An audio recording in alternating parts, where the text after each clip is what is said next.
There is a moment near the end of The Empire Strikes Back where Luke Skywalker is hanging from a weather vane beneath Cloud City.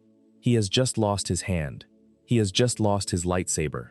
He has just been told something about his father that rewrites every assumption he ever carried about his own life. And the camera pulls back, slowly, and you see how small he is against the vast orange sky of Bespin, and the clouds swirl beneath him like the whole universe is opening up to swallow him whole. He is dangling above nothing. And that nothing is not empty. It is full of questions. Star Wars has always been built on questions. Not the kind that get answered neatly in the next episode, or resolved by the end of a trilogy, or explained away in a tie-in novel. The real questions. The ones that sit beneath the surface of the story, like the roots of something enormous and old. Who created Anakin Skywalker? What the Force actually is? Whether the Chosen One prophecy ever truly came to pass? What the Mortis gods are, where the world between worlds leads, whether Mace Windu survived that fall, what Baylan's Skoll was searching for on a dead world in another galaxy. These are not loose ends. They are the architecture of a mythology that has been building for nearly 50 years, and they remain, as of today, unanswered. This video is about every single one of them. Welcome to Twin Suns. Get comfortable, settle in, turn the lights down low. This is going to be a long one, and it is meant to be. If you have not subscribed yet, it really does help us keep making these deep dives into the galaxy far, far away. Hit that button and let us get into it. We are going to move through every major unsolved mystery in the Star Wars canon. Not rumors, not fan theories presented as fact. The actual, verified, still open questions that the films, the animated series, the live-action shows, and the official canon material have raised and never fully answered. Some of these mysteries are decades old. Some are brand new. Some you have thought about before. Some you may not have noticed until someone points them out, and suddenly they are all you can see. Let us start with the oldest one, the one that sits at the very foundation of the entire Skywalker saga. The question of how it all began. Shmi Skywalker says it plainly. In The Phantom Menace, released on May 19, 1999, Qui-Gon Jinn asks her about Anakin's father, and she tells him there was no father. She carried him, she gave birth to him, she raised him, but no one fathered him. Qui-Gon does not press her. He does not suggest she is confused. He simply absorbs this information and moves on, as though a woman on a desert planet just told him something impossible, and he chose to believe her. Think about what that actually means. A child was conceived without biological intervention. A child who would grow up to become the most powerful Force user in recorded galactic history. A child whose midi-chlorian count exceeded 20,000 per cell, higher than Yoda, higher than any Jedi who had ever been tested. And the explanation offered by the narrative is not science. It is not politics. It is theology. The Force itself reached into the physical world and created a life. But the films never say that directly. Not once does any character confirm that the Force conceived Anakin. What the films give you instead is Palpatine, sitting in a darkened opera house during Revenge of the Sith, telling Anakin the story of Darth Plagueis the Wise, a Sith Lord who could manipulate midi-chlorians to create life, who could influence the very building blocks of the Force to generate something from nothing. Palpatine delivers this story with the careful precision of someone who knows exactly what he is doing, and the implication hangs in the air like smoke. Did Plagueis create Anakin? Did Palpatine? Did the Sith, in their arrogance, accidentally bring about the instrument of their own destruction? The canon has never given a definitive answer. In 2018, the Marvel comic Darth Vader issue 25 depicted a vision in which Palpatine appears to be reaching through the Force toward Shmi Skywalker. Fans took this as confirmation, but writer Charles Soule clarified in interviews afterward that the scene was a vision, not a literal depiction of events, and that it was meant to represent Vader's fear that Palpatine had always controlled him, not to confirm that Palpatine actually created him. George Lucas himself muddied the waters further. In various interviews over the decades, he suggested at least 3 different explanations for Anakin's creation. In one version, the midi-chlorians themselves conceived Anakin as a response to the growing darkness of the Sith. In another, the Force generated him as the Chosen One to fulfill an ancient prophecy. In a third, more esoteric telling, Lucas suggested that the Sith's attempts to manipulate life through the Force caused a backlash, and the Force created Anakin as a corrective measure. a weapon aimed at the very people who provoked his existence. The novel Darth Plagueis, written by James Luceno and published in 2012, attempted to synthesize all of these. In that book, Plagueis and Sidious conduct what they call the Grand Experiment, attempting to shift the balance of the Force permanently toward the dark side. Their tampering triggers a reaction. The midi-chlorians, in what might be called an act of cosmic self-defense, conceive a child. Not because the Sith wanted a child, but because the Force needed one. That book, however, was published just months before Disney acquired Lucasfilm and was subsequently classified as Legends material. It is not canon.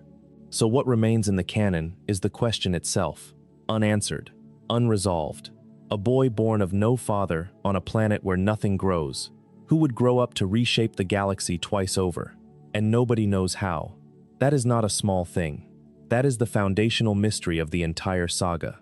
Every lightsaber duel, every political betrayal, every father and son confrontation in the original trilogy flows downstream from this single unanswered question. If the Force created Anakin, then the Force has agency. It makes choices. It takes sides. And if the Sith created Anakin, even accidentally, then the prophecy of the Chosen One was never destiny at all. It was a reaction, a cosmic immune response to a disease the Sith introduced. Sit with that for a moment, because it changes everything about how you read the story depending on which answer you choose to believe. And the story, deliberately, refuses to choose for you. The mystery of Anakin's creation leads directly to the mystery of the prophecy he was supposed to fulfill. The Chosen One, the one who would bring balance to the Force. This phrase echoes through the prequel trilogy, through the Clone Wars, through Rebels, and even into the sequel era. And yet nobody in the story, and nobody behind the camera, has ever fully agreed on what it means. Qui-Gon Jinn believes Anakin is the Chosen One from the moment he meets him on Tatooine. He stakes his reputation on it. He defies the Jedi Council to train the boy. He dies still believing it. Obi-Wan takes up the cause because Qui-Gon asked him to, and he carries that belief through the Clone Wars, through the fall of the Republic, through 2 decades of exile on Tatooine, watching over Anakin's son from a distance. The belief sustains him, but the prophecy itself is never quoted in full. Not once, in any film or show, does a character recite the actual text of the prophecy. You hear fragments, you hear interpretations. You hear Mace Windu say that the prophecy may have been misread, but you never hear the prophecy itself. The Clone Wars expanded on this in the Mortis arc. Season 3, episodes 15 through 17, which aired in January and February of 2011. Anakin, Obi-Wan, and Ahsoka are drawn to a mysterious realm called Mortis, where 3 beings who embody the Force itself put Anakin to a test. The father, who represents balance. The daughter, who represents the light. The son, who represents the dark. The father is dying. He needs a successor, someone powerful enough to keep his 2 children in check, someone who can maintain the balance between light and dark. He believes Anakin is that person, and Anakin proves it. In a single astonishing scene, he brings both the son and the daughter to their knees simultaneously, using the Force in a way that neither light nor dark side users have ever demonstrated. He is, in that moment, exactly what the prophecy described. The one who can balance the Force, not by destroying the dark side, not by empowering the light, by holding both in equilibrium. But Anakin refuses the role. He will not stay on Mortis. He will not become the new father. He walks away. And everything that happens afterward, the fall, the Empire, the Sith's reign of terror, can be read as the consequence of that refusal. The question that remains is whether balance was ever achieved. George Lucas said in multiple interviews that Anakin fulfilled the prophecy when he destroyed Palpatine at the end of Return of the Jedi. But then the sequel trilogy revealed that Palpatine was not destroyed. He returned. In The Rise of Skywalker, released on December 20th, 2019, Palpatine emerges on Exegol, kept alive through cloning and Sith alchemy, still wielding the dark side, still manipulating events across the galaxy. If Palpatine survived, then Anakin did not destroy the Sith. If Anakin did not destroy the Sith, then the prophecy was not fulfilled. And if the prophecy was not fulfilled by the Chosen One, then what was the prophecy actually about? Dave Filoni, who has become perhaps the most important creative voice in Star Wars after Lucas, has offered his own interpretation. He has suggested that the prophecy was fulfilled not by Anakin alone, but by the entire Skywalker lineage. That balance is not a single act, but a process. That Anakin began something that Luke continued and Rey completed. This reading is elegant, but it is not confirmed by any on-screen text. It is one interpretation among many. The prophecy remains open. Its text is unknown. Its fulfillment is debated. Its implications ripple through every era of the Star Wars timeline, and the story has never closed the book on it. If you are enjoying this so far, subscribing genuinely helps the channel keep making these deep dives. There is a quieter mystery that runs parallel to the Chosen One prophecy, one that most people encounter during Attack of the Clones and then set aside because the prequels give it such little screen time.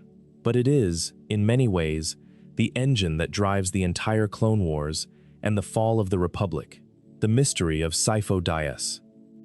In Attack of the Clones, released on May 16, 2002, Obi-Wan Kenobi arrives on the ocean world of Kamino and discovers that an enormous army of clones has been growing for approximately 10 years.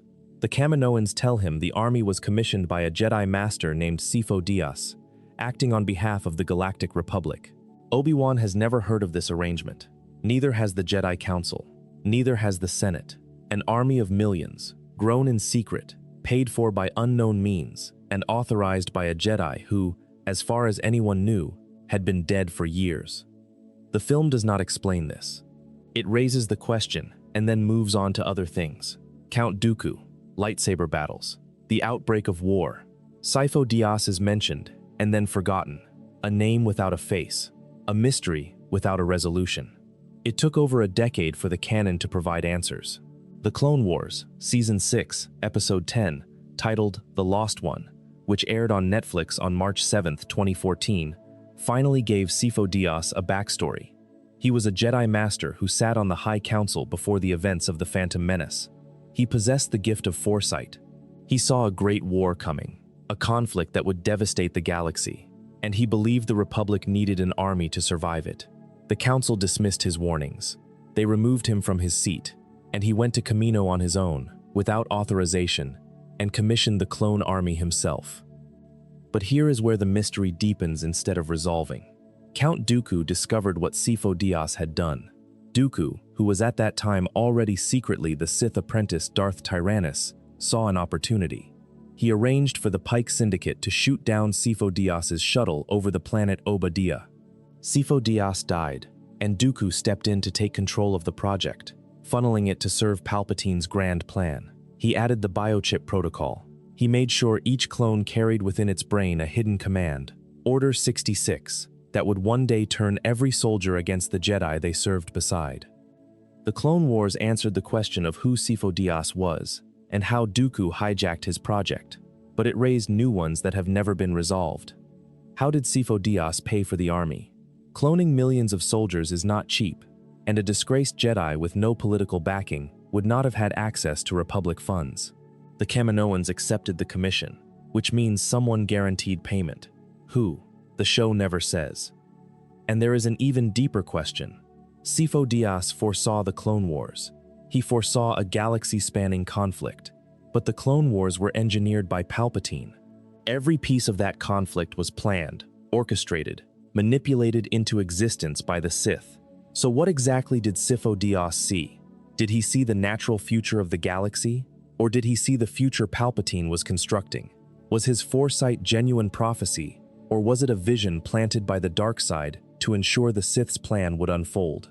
If Palpatine needed the clone army to execute Order 66, and Sifo-Dyas was the one who set that army's creation in motion, then either the Force used Sifo-Dyas as an unwitting tool of destruction, or the Sith manipulated a Jedi's own gift against him.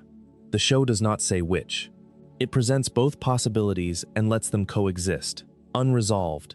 The man who saw the future and tried to save the Republic may have been the one who sealed its fate. That is a tragedy the story never fully reckons with, and the silence around it is deafening. There is also the matter of the inhibitor chips themselves. Sifo-Dyas originally designed the biochips as a safeguard, a failsafe against rogue Jedi who might turn against the Republic. That is what the Kaminoans believed they were for. But Dooku reprogrammed them. He turned a defensive measure into a weapon. The question nobody asks is this: why did Sifo-Dyas think the Republic needed a failsafe against rogue Jedi in the first place? What did he see in his visions that made him believe Jedi could become threats? Was he seeing Anakin's fall? Was he seeing the corruption that would spread through the Order during the war? The show hints at this but never confirms it, and the implication is unsettling. A Jedi Master, gifted with the sight of the future, looked ahead and saw that his own order could not be trusted, and he was right. The mystery of a single Jedi's foresight and the army it produced leads to something far stranger, something that takes Star Wars out of the realm of political intrigue and space opera and into territory that feels almost mythological, almost religious, the realm of Mortis. In January and February of 2011, The Clone Wars aired a 3-episode arc that permanently altered the metaphysics of Star Wars. The episodes were titled Overlords, Altar of Mortis, and Ghosts of Mortis. They were Season 3, Episodes 15, 16, and 17. And they introduced 3 characters who are, to this day, among the most mysterious beings in the entire franchise. Anakin Skywalker, Obi-Wan Kenobi, and Ahsoka Tano respond to an ancient Jedi distress signal and find themselves transported to Mortis, a realm that exists outside of normal space and time. It is not a planet in the traditional sense. It shifts between environments. Daylight and darkness cycle rapidly. The Force is overwhelming there, stronger than anywhere else in the galaxy, and it is inhabited by 3 beings who call themselves the Ones. The Father is ancient, weary, dying. He has spent uncounted millennia maintaining the balance between his 2 children. The daughter embodies the light side of the Force. She is serene, compassionate, bound to the living things of Mortis. The Son embodies the dark side. He is restless, ambitious, hungry for power beyond what his father allows. The Father keeps them in check. His strength holds the balance, but his strength is failing. The Father believes Anakin is the chosen one. He tests him. In a scene that remains one of the most visually and thematically striking in all of Star Wars animation, both the son and the daughter attack simultaneously, each trying to claim Anakin for their side. And Anakin, drawing on something beyond either the light or the dark, forces both of them to their knees. He holds them there. He is, in that moment, the embodiment of balance itself. The Father sees this and asks Anakin to stay, to take his place, to become the new keeper of the balance. Anakin refuses. What follows is catastrophe. The son kills the daughter. The Father sacrifices himself to strip the son of his immortality so that Anakin can destroy him. All 3 die. And when Anakin, Obi-Wan, and Ahsoka return to their ship, Captain Rex tells them they were only gone for a moment. The days they spent on Mortis, the battles, the deaths, the cosmic drama, none of it registered in real time. Think about what this means for the Force itself. These were not simply powerful Force users. They were the Force. The daughter was the light side made flesh. The son was the dark side made flesh. The Father was balance itself, and they died. All of them. During the Clone Wars, years before the fall of the Republic, the living embodiments of the Force's balance were destroyed. If the Force had guardians, those guardians are gone, and the galaxy has been operating without them ever since. The show never addresses what the death of the Ones means for the wider galaxy. No Jedi discusses it. No Sith exploits it. The characters who witnessed it had their memories altered by the Father before his death, so they do not even remember what they saw.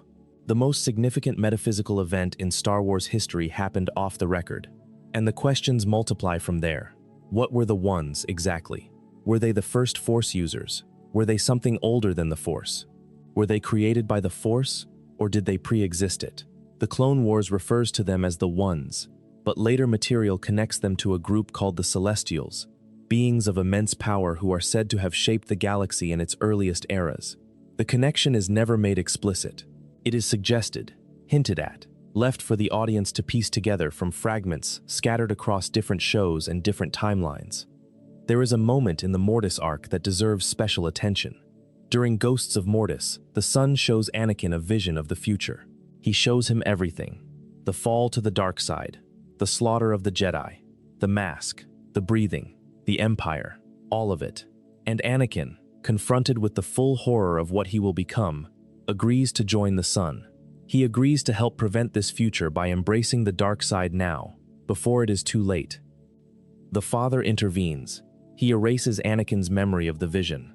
The knowledge of his own future is taken from him, and he returns to the war with no memory of what he saw. But the question lingers like a wound that will not close. If Anakin had been allowed to keep that knowledge, would he have fallen? If he had seen what Vader would become, fully and clearly, would he have made different choices? Or was the fall inevitable, vision or no vision? The show poses the question with devastating clarity, and then takes away the only character who could have answered it. The Mortis arc also raises a question about Ahsoka that would not be resolved for years. During Altar of Mortis, the son kills Ahsoka. She dies, and the daughter, in her final act, channels the last of her life force through Anakin into Ahsoka, resurrecting her. Ahsoka Tano has died and been brought back to life by the embodiment of the light side of the Force. That is not a detail the show explores in any depth at the time. Ahsoka returns to the war and the story moves on.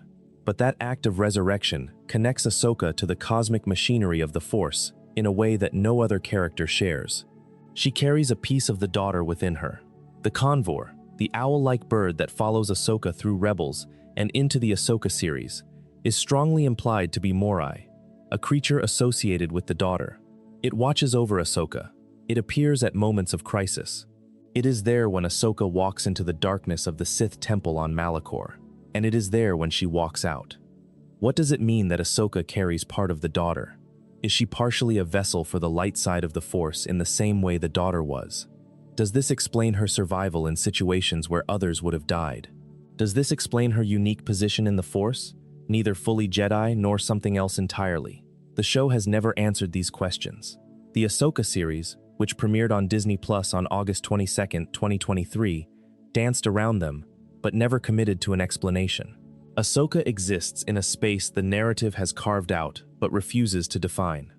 The death of the Mortis gods removes the Force's guardians from the galaxy, but the infrastructure they left behind, the architecture of the Force itself, remains. And nowhere is that architecture more visible, more tantalizing, and more unexplained than in the world between worlds. The world between worlds first appears in Star Wars Rebels, Season 4, Episode 13, titled A World Between Worlds. It aired on February 26, 2018, and it introduced a concept so vast in its implications that Star Wars has been carefully, almost nervously, circling around it ever since. Ezra Bridger, the young Jedi at the center of Rebels, discovers a portal hidden within the Jedi Temple on Lothal. The portal is marked with the images of the Mortis gods, the Father, the Son, and the Daughter, painted on a mural that seems to depict the fundamental structure of the Force. Ezra activates the portal and steps through into something that looks like an infinite corridor. Pathways stretch in every direction. Doorways open onto different moments in time. Voices echo through the space, the voices of characters from across the entire Star Wars timeline. You hear Yoda, you hear Obi-Wan, you hear Qui-Gon, you hear Ahsoka, you hear Kanan, you hear Jyn Erso, you hear Kylo Ren. Past, present, and future, all existing simultaneously in a single place. The world between worlds is a plane within the Force that connects all of time and space. It is not a location you can fly to. It is not a planet or a dimension in the conventional sense. It is a place where time itself becomes navigable, where you can look through a doorway and see a moment that happened decades ago or will happen decades from now, and where, under certain circumstances, you can reach through and change what happened. Ezra does exactly this. He sees Ahsoka's battle with Darth Vader on Malachor, the confrontation that ended Season 2 of Rebels with her fate unknown. He sees the moment the Sith temple is collapsing around them. He sees Ahsoka about to die, and he reaches through the portal, grabs her hand, and pulls her out. He saves her life by reaching across time. Let that sit for a second. Star Wars introduced time travel. Not metaphorical time travel, not Force visions of the past, but actual physical intervention in events that already occurred. Ezra changed the timeline. He pulled Ahsoka out of a moment that had already happened and brought her into his present. The implications of this are staggering, and the show knows it. Immediately after saving Ahsoka, Ezra looks at another portal and sees his master, Kanan Jarrus, in the moment of his death. Kanan died saving the crew of the Ghost, holding back an explosion with the Force while his friends escaped. Ezra wants to save him too. He reaches for the portal, and Ahsoka stops him. She tells him that Kanan's death is fixed, that if Ezra pulls Kanan out, the explosion will kill everyone else, that some moments cannot be changed without destroying everything they made possible. The show uses Ahsoka's warning to establish boundaries around the world between worlds. It is not a time machine you can use freely. It has rules, but those rules are never explained.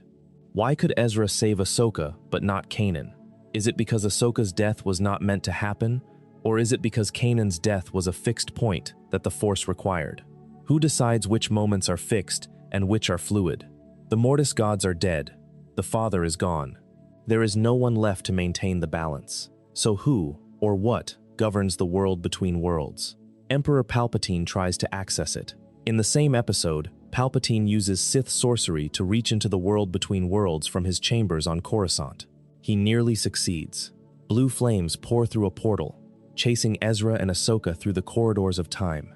Palpatine wants access to this place because whoever controls the world between worlds controls the Force itself. They control time, they control causality, they control everything. Ezra destroys the portal on Lothal to prevent Palpatine from gaining access. But the world between worlds still exists. It has to. It is not a building that can be demolished. It is a dimension, a layer of reality woven into the Force. There may be other access points, other portals, other ways in. The Ahsoka series confirmed this by showing Ahsoka entering the world between worlds again, apparently through her own connection to the Force rather than through a physical portal.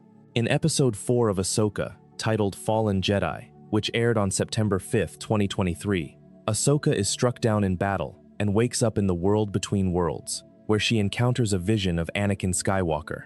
This suggests that the world between worlds is not locked. It is not sealed. It is accessible to those who know how or who the Force chooses to admit. And that raises the most unsettling question of all.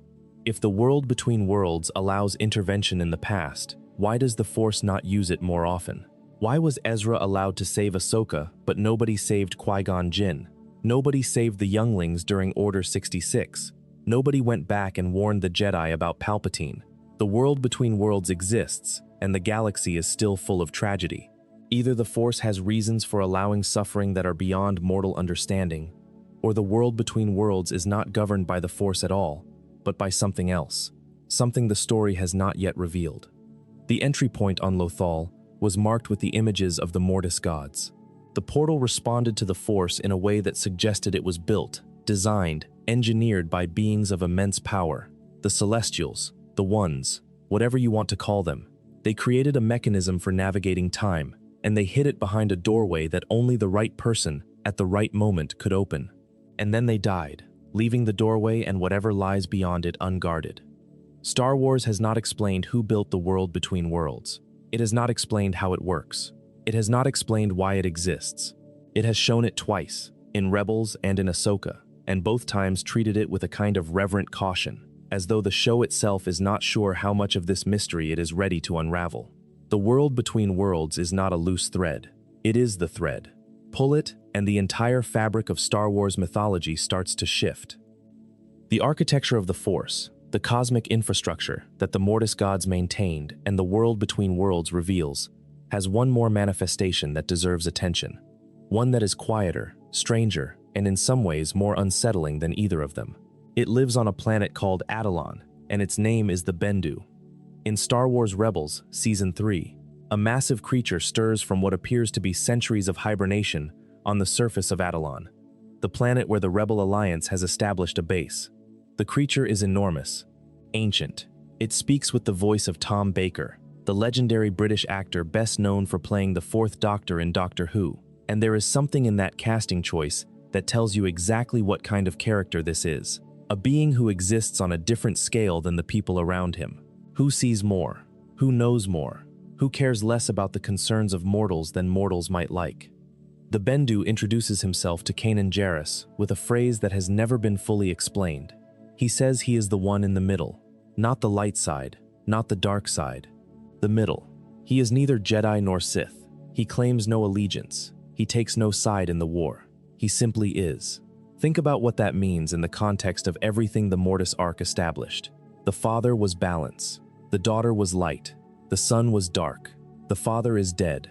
And here, on a remote planet in the Outer Rim, is a creature who claims to be something the father was supposed to be. The one in the middle. The one who holds the balance. Is the Bendu a lesser version of the father? Is he something older? Is he something different entirely? The show never says. Kanan trains with the Bendu. He learns to see without his eyes, a necessary skill since Kanan was blinded by Maul in the Season 2 finale.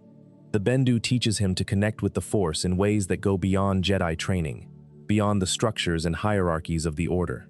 And then, in the Season 3 finale, the Bendu does something that challenges everything he claimed to be. When the Empire attacks Atollon, the Bendu transforms into a massive storm and attacks both sides. He strikes the Imperial forces with lightning, devastating their ground troops. But he also turns his fury on the rebels, raining destruction on everyone. Grand Admiral Thrawn fires on the Bendu, and the creature falls. When Thrawn approaches the fallen body, the Bendu laughs and delivers a prophecy. He tells Thrawn that he will be defeated, that many arms will surround him in a cold embrace. And then the Bendu vanishes. His body is gone. He simply ceases to be there. What happened? Where did he go? Is the Bendu dead? Is the Bendu something that cannot die? Is the Bendu still on Atollon, sleeping again, waiting for something else to disturb his rest? Rebels never returns to him. No subsequent show has referenced him. A creature that claimed to be the embodiment of balance in the Force appeared, intervened, delivered a cryptic warning about one of the Empire's greatest tacticians, and then vanished from the narrative entirely. The prophecy he gave Thrawn, however, came true. In the Rebels finale, Ezra Bridger summons a pod of Purrgil, the great hyperspace-traveling whales, and they wrap their tentacles around Thrawn's Star Destroyer and drag it into hyperspace. Many arms, a cold embrace, exactly what the Bendu predicted, so the Bendu could see the future. He could control weather on a planetary scale. He could make his physical form disappear at will. He was beyond the Jedi, beyond the Sith, beyond anything the story has ever fully categorized. And nobody knows what he was. The Bendu claims the middle ground of the Force. But there are those in Star Wars who seem to operate on a different axis entirely. Not light, not dark, not even the middle. Something adjacent. Something that uses the Force but does not use it the way the Jedi or the Sith understand it. Something that the canon has acknowledged without ever fully explaining. The Nightsisters of Dathomir. The Nightsisters first appear in Star Wars, The Clone Wars, introduced across multiple episodes beginning in Season 3. Mother Talzin, their leader, commands powers that look nothing like anything the Jedi or Sith wield. Green mist, spectral fire, the ability to raise the dead, the ability to transform living beings into monstrous warriors, the ability to reach across vast distances and attack someone through what can only be described as voodoo. The Jedi call it the Force. The Nightsisters call it Magick, and they spell it with a K, as if to emphasize that this is not the same thing. But here is the question the canon has never fully resolved. Is Nightsister Magick a manifestation of the Force, or is it something else entirely? The official canon material says that Magick is an aspect of the Force. Wikipedia, drawing on canonical sources, describes it as a supernatural technique connected to both the light and dark sides. But the way it looks, the way it operates, the way it feels within the narrative, suggests something fundamentally different from what the Jedi and Sith practice. The Jedi use the Force through training, meditation, connection to the living energy of the universe. The Sith use it through passion, anger, the amplification of emotion into power. The Nightsisters use it through ritual, through incantation, through physical interaction with a substance called ichor, a glowing green liquid that seems to flow through the planet Dathomir itself, like blood through a body. Where does the ichor come from? What is it, exactly? Is it concentrated Force energy in liquid form? Is it something the Nightsisters cultivated over millennia?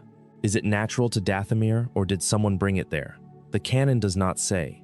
It presents the ichor as a fact and moves on, leaving the audience to wonder whether the Force has branches the Jedi never discovered, or whether the Nightsisters tapped into something the Force merely overlaps with.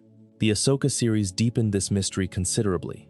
In the show, it is revealed that the Nightsisters did not originate on Dathomir. They came from Peridea, a world in another galaxy entirely. the same galaxy where Ezra Bridger and Grand Admiral Thrawn were stranded after the Rebels finale. The series references the Nightsisters maintaining an ancient temple on a world called Arcana, suggesting the Nightsisters are far older than previously understood, and their connection to the Force, or to whatever the Ichor represents, predates the Jedi Order by millennia. The presence of the Mortis god statues on Peridea ties the Nightsisters to the Ones, to the Celestials, to the deepest and most ancient layer of Star Wars mythology. The Nightsisters come from the same world where the statues of the Father, the Son, and the Daughter stand. They come from a world connected to the cosmic architecture of the Force, and yet their powers look nothing like what the Mortis gods wielded. Their magic is raw, primal, almost biological in its connection to the physical world. There is a specific kind of mystery here that is different from the others in this video. The mystery of the Mortis gods is about cosmic forces beyond mortal understanding. The mystery of the Nightsisters is about something that might be equally powerful, but is rooted in the earth, in the body, in the physical relationship between living beings and the energy that sustains them. The Jedi look up when they reach for the Force. The Nightsisters look down. They reach into the ground, into the Ichor, into something ancient and green and alive beneath the surface. And nobody, not the Jedi, not the Sith, not the show itself, has ever been able to fully explain what they found there. General Grievous, on the orders of Count Dooku, led a massacre of the Nightsisters during the Clone Wars, Season 4, Episode 19, titled Massacre, which aired on February 24, 2012. The droid army descended on Dathomir and killed nearly every Nightsister. Mother Talzin herself survived for a time, appearing as a spectral presence in later episodes and comics, but she too was eventually destroyed. The Nightsisters were nearly exterminated. Their knowledge, their rituals, their understanding of the Ichor, all of it nearly lost. But not entirely. Merrin, a surviving Nightsister, appears in the video game Jedi, Fallen Order, and its sequel Jedi, Survivor. Morgan Elsbeth carries Nightsister heritage into the Ahsoka series. And the Great Mothers, 3 ancient Nightsisters who appear in Ahsoka, have been living on Peridea, apparently for centuries, practicing their magic in a galaxy where the Jedi never reached. They are among the most powerful Force users ever depicted in Star Wars, capable of feats that rival anything Palpatine or Yoda demonstrated, and their powers operate on principles that remain almost entirely unexplained. The Nightsisters are not a loose thread. They are an entire parallel tradition of Force use that the main narrative of Star Wars has barely begun to explore, and the questions they raise are not small. If the Force can be accessed through ritual and Ichor rather than through training and meditation, then the Jedi and Sith understanding of the Force is incomplete. It might always have been incomplete, and the green mist that rises from Dathomir's surface might be a clue to something about the nature of the Force that neither order ever wanted to face. The mysteries we have explored so far concern the metaphysics of the Force, the cosmic architecture that underlies the Star Wars universe. But there is a category of mystery in Star Wars that is smaller and, in some ways, more haunting. The questions about specific characters whose fates the narrative has deliberately left unresolved. And the most enduring of these is Mace Windu. Samuel L. Jackson first appeared as Mace Windu in The Phantom Menace in 1999. He played the character across all 3 prequel films. Windu was the second most powerful Jedi on the Council after Yoda, a master of Vapad, a lightsaber form so aggressive that it skirted the dark side, channeling an opponent's aggression back against them. He was fierce, uncompromising, and the only Jedi shown to definitively defeat Palpatine in single combat during Revenge of the Sith. And then he died. Or did he? The scene plays out like this. Windu has disarmed Palpatine. He stands over the Sith Lord, lightsaber raised, ready to deliver the killing blow. He has won, and Anakin Skywalker, standing behind him, makes a choice. Anakin cuts off Windu's hand. Palpatine unleashes a torrent of Force lightning. Windu is hurled through a window and falls from a great height into the Coruscant skyline. The camera does not follow him down. You do not see him land. You do not see a body. In any other franchise, this would be a definitive death scene. But Star Wars has a very specific relationship with falls from great heights and the assumption of death.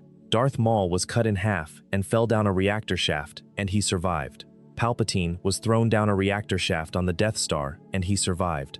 Luke Skywalker fell through the bowels of Cloud City and survived. In the Star Wars universe, if you did not see the body, there is no body. Samuel L. Jackson has been vocal about this for years. In interviews, he has argued that Jedi can fall from amazing distances and survive. He has pointed out the long history of one-handed Jedi in Star Wars. He has said that George Lucas told him, directly, that he was comfortable with the idea that Windu survived. Jackson has expressed interest in a Disney Plus series exploring what happened to Windu after his fall. George Lucas, for his part, has never formally contradicted this. Before selling Lucasfilm to Disney in 2012, he told Jackson that he was okay with Windu being alive. That is not a canon confirmation, but it is not a denial either. It is George Lucas leaving a door open that the story never closed.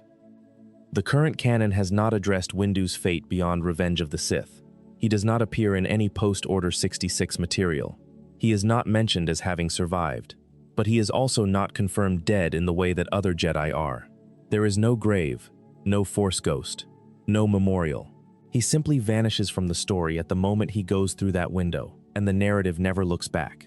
This is not the behavior of a story that considers the matter settled. This is the behavior of a story that is keeping its options open. Whether Lucasfilm ever intends to bring Windu back is unknown, but the fact that they have never definitively closed the question, never shown a body, never had a character confirm his death, keeps the mystery alive. Mace Windu may be dead. He may have survived, badly wounded, and gone into hiding during the darkest years of the Empire. He may have been found by Inquisitors and killed quietly, off-screen, in a story never told. Nobody knows, and that is the point. There is a strange parallel between Windu's unresolved fate and another character whose survival was left deliberately ambiguous for years. Ahsoka Tano walked into the darkness of the Sith Temple on Malachor at the end of Rebels Season 2, and nobody knew if she was alive or dead until Season 4 revealed the truth through the world between worlds.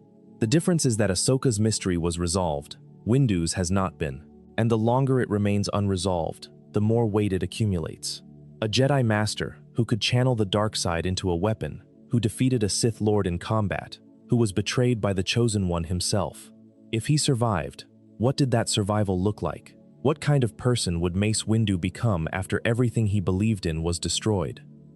That is a story Star Wars has not told, and the silence around it speaks volumes. From one enduring mystery about a specific character to one about an entire species. There are perhaps no three words in Star Wars that generate more curiosity and more frustration than the question, what is Yoda? Not who is Yoda, we know who he is. Grand Master of the Jedi Order, 900 years old when he dies in Return of the Jedi. Wise, powerful, enigmatic, occasionally funny in ways that seem designed to make people underestimate him. We know his history, his philosophy, his failures, his exile, his death. What we do not know, what the franchise has deliberately refused to reveal for over 40 years, is the name of his species. George Lucas was explicit about this. In multiple interviews spanning decades, he said that Yoda's species was meant to remain a mystery. He did not create a name for them. He did not create a homeworld. He did not want anyone else to fill in those blanks. Yoda was supposed to be unknowable in a fundamental way, a being whose very existence raised questions that the story would never answer. The franchise has honored that wish with remarkable consistency. In the entire history of Star Wars, across films, television shows, novels, comics, and video games, only 3 members of Yoda's species have ever been identified. Yoda himself, Yaddle, a female Jedi Master who sat on the Jedi Council during The Phantom Menace and was given a larger role in Tales of the Jedi, the animated anthology series that premiered on Disney Plus on October 26, 2022. And Grogu, the child known colloquially as Baby Yoda, who was introduced in The Mandalorian when it premiered on November 12, 2019. 3. In a galaxy of trillions of beings, across a franchise spanning nearly 50 years of storytelling, only 3 members of this species have ever appeared, and every single one of them was Force-sensitive. Every single one was connected to the Jedi. That cannot be coincidence within the logic of the story. Either the species is naturally and universally attuned to the Force in a way no other species is, or the only members of the species who ever leave their unknown homeworld are the Force-sensitive ones, drawn out into the wider galaxy by something the rest of their kind does not share. Grogu deepened the mystery without solving it. The Mandalorian revealed that Grogu was raised in the Jedi Temple on Coruscant and survived Order 66, rescued by an unknown Jedi during the Purge. Flashbacks in the Book of Boba Fett, which aired its relevant episode on February 2nd, 2022, showed Grogu being protected by a Jedi during the assault on the temple. Grogu was approximately 50 years old at the time, and he was still an infant. The aging process of Yoda's species is spectacularly slow. Yoda himself was 900 years old when he died. The implication is that members of this species live for close to a millennium, spending their first 50 years in a state that resembles infancy. What kind of species develops this way? What evolutionary pressures produced beings who are helpless for half a century, but live for 1,000 years and wield the Force with natural ease? Where did they come from? Are there more of them? Is there a planet somewhere in the Star Wars galaxy, or perhaps beyond it, where hundreds or thousands of these beings live? Or are the three we know the last of their kind, scattered survivors of a species that was always rare and is now on the edge of extinction? The franchise has had decades to answer these questions. It has chosen not to, and that choice is itself a kind of answer. Some mysteries are kept open because the creators have not gotten around to closing them. This mystery is kept open because closing it would diminish the character. Yoda is powerful partly because he is unexplained. His wisdom feels deeper because it comes from a place the audience cannot see. His species has no name because giving it a name would make it ordinary, would make it taxonomical, would reduce it from mystery to data point. But the introduction of Grogu has complicated this approach. You cannot feature a member of Yoda's species as one of the most prominent characters in modern Star Wars, sell millions of toys in his likeness, build an entire show around his relationship with a surrogate father, and then continue to say nothing about where he comes from. The audience's patience with the mystery is not infinite, and the story of Grogu, wherever it goes, will eventually have to reckon with the question of his origins. When it does, it will either open one of the longest sealed doors in Star Wars mythology, or find a way to look through the keyhole without turning the handle. Either approach carries enormous risk. Yoda's species remains unnamed, their homeworld remains unknown, their nature remains unexplained, and every green-skinned, wrinkle-faced, force-wielding member of their kind who appears on screen makes the mystery heavier, not lighter. Some silences in Star Wars are oversights. This one is architecture. The question of Yoda's species is about concealment, about what the story chooses not to reveal.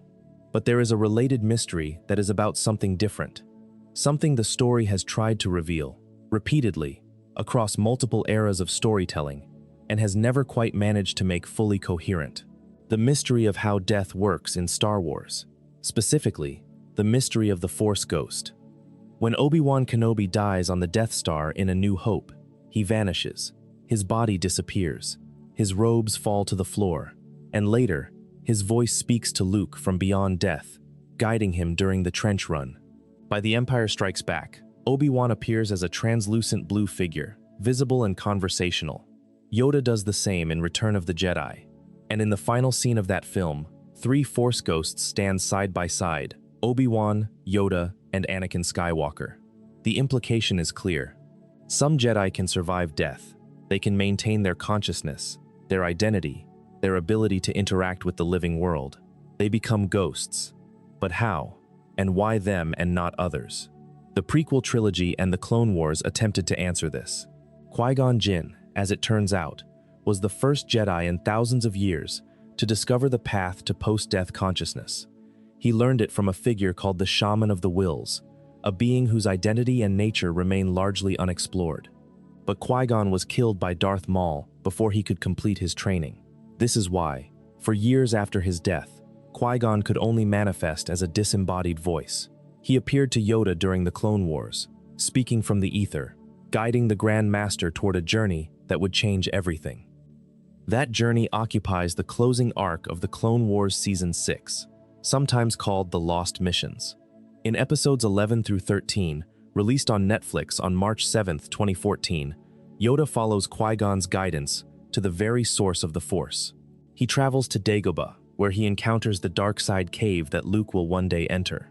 He travels to a planet at the heart of the galaxy that is described as the birthplace of the midi-chlorians, the wellspring of the Force itself, and there he meets the Force priestesses. The Force priestesses are 5 beings, or perhaps one being that has split into 5 aspects. They present themselves as embodiments of specific emotions: serenity, joy, anger, sadness, and confusion. They administer trials. They test Yoda's ability to confront his own darkness, his own arrogance, his own fear. They show him visions of a future where the Jedi have fallen and the Republic has crumbled. And when he passes their tests, they grant him the knowledge he needs, the ability to retain his identity after death, the ability to become a Force ghost. But who are the Force priestesses? What are they? Dave Filoni has said that they are essentially a single being who died long ago and fragmented, persisting in the Force as separate aspects of one consciousness. That is remarkable.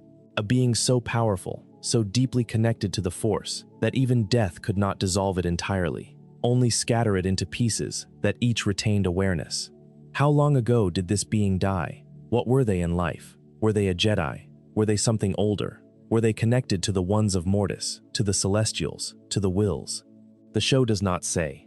It presents these 5 ethereal figures, lets them speak in riddles and administer tests, and then Yoda leaves and never returns to them. And the rules of Force ghosthood remain frustratingly unclear. The path requires special training. That much is established. Qui-Gon learned it from the shaman of the Wills. Yoda learned it from the Force priestesses, with Qui-Gon as guide. Obi-Wan learned it from Qui-Gon's spirit during his exile on Tatooine, a process depicted in the Obi-Wan Kenobi series, which premiered on Disney Plus on May 27, 2022. In the final scene of that series, Obi-Wan finally manages to see Qui-Gon's Force ghost, fully manifested for the first time. Qui-Gon tells him that he has been there all along. Obi-Wan simply was not ready to see him. But what about Anakin? When did Anakin Skywalker learn the technique? He died redeeming himself, killing Palpatine, saving his son, and he immediately appears as a Force ghost. No training montage, no mystical journey to the heart of the galaxy, no Force priestesses administering trials. He just appears. The implication seems to be that Anakin's sacrifice, his return to the light at the moment of death, was enough, that his redemption itself was a kind of training, that the Chosen One, by fulfilling his destiny, earned something other Jedi had to study for. But this is never stated. It is inferred, guessed at, theorized. The actual mechanism by which Anakin Skywalker became a Force ghost is one of the most important and least explained events in the entire saga. He spent 23 years immersed in the dark side. He committed atrocities that the story never minimizes. And then, in a single act of selflessness, he earned immortality. Either the rules of Force ghosthood are more flexible than the Clone Wars suggested, or the Chosen One is exempt from rules that apply to everyone else. And then there is the sequel trilogy. In The Rise of Skywalker, Luke Skywalker appears as a Force ghost on Ahch-To and catches his old lightsaber when Rey throws it away. He physically interacts with an object. He lifts his X-Wing from the ocean using the Force. A dead man, existing as a spirit, exerts physical force on the material world. How? The original trilogy showed Force ghosts as observers, advisors, presences that could speak but not touch. The sequel trilogy quietly upgraded them to something much more powerful without explaining the change. And then there are the voices. During the climax of The Rise of Skywalker, Rey hears the voices of Jedi past, encouraging her to rise and face Palpatine. Among those voices are Jedi who were never shown to have learned the Force ghost technique: Mace Windu, Aayla Secura, Luminara Unduli, Kanan Jarrus, Ahsoka Tano, who was still alive at that point in the timeline. Are these Force ghosts? Are they echoes? Are they the Force itself, speaking through the memories of the dead? The film does not distinguish. It lets all the voices blend together, treating them as equivalent, even though by the rules the franchise itself established, they should not be. The rules of death in Star Wars are not a minor detail. They are central to the emotional logic of the story. If death can be cheated, if consciousness persists, if the people you love can speak to you after they die, then the stakes of every sacrifice change. The death of Qui-Gon means something different if he continues to exist. The death of Yoda means something different if he can still teach. The death of Anakin means something different if he can still watch over his children. and the story has never fully grappled with these implications. It gives its characters immortality, and then never asks what immortality costs. The Dagobah Cave connects to this mystery in an oblique but important way. The Cave of Evil, as Wikipedia designates it, is a dark side vergence located beneath a gnarl tree on the surface of Dagobah. It is a place where the dark side of the Force concentrates so intensely that it becomes almost alive, projecting visions that reflect the worst fears of anyone who enters it. Luke enters it during The Empire Strikes Back. He sees Vader. He fights Vader. He cuts off Vader's head, and beneath the mask, he sees his own face. That vision has been analyzed endlessly, what it means for Luke's character, what it foreshadows about his parentage. But the cave itself remains unexplained. Why is there a dark side nexus on Dagobah? What created it? Is it natural, a geological formation of dark side energy? Or was it placed there, deliberately, by someone or something? The Clone Wars reveals that Yoda was guided to Dagobah by Qui-Gon's spirit, specifically because of the cave. Yoda needed to confront the dark side as part of his training. The cave existed as a test, but a test requires a tester. Something put that cave there. Something wanted it to serve a purpose. Later canon material suggests that Yoda chose Dagobah as his place of exile, partly because the cave's dark side energy masked his own light side presence, hiding him from Palpatine and the Empire's Force-sensitive hunters. The cave and Yoda balanced each other, the light and the dark holding each other in check, creating an equilibrium that concealed them both. That is elegant storytelling, but it still does not explain the cave's origin. It does not say who or what created a dark side vergence so powerful that it could project convincing illusions and persist for untold centuries. The Force does not usually concentrate like that without a reason. Vergences in the Force, places where the energy pools and intensifies, are associated with significant events or ancient presences.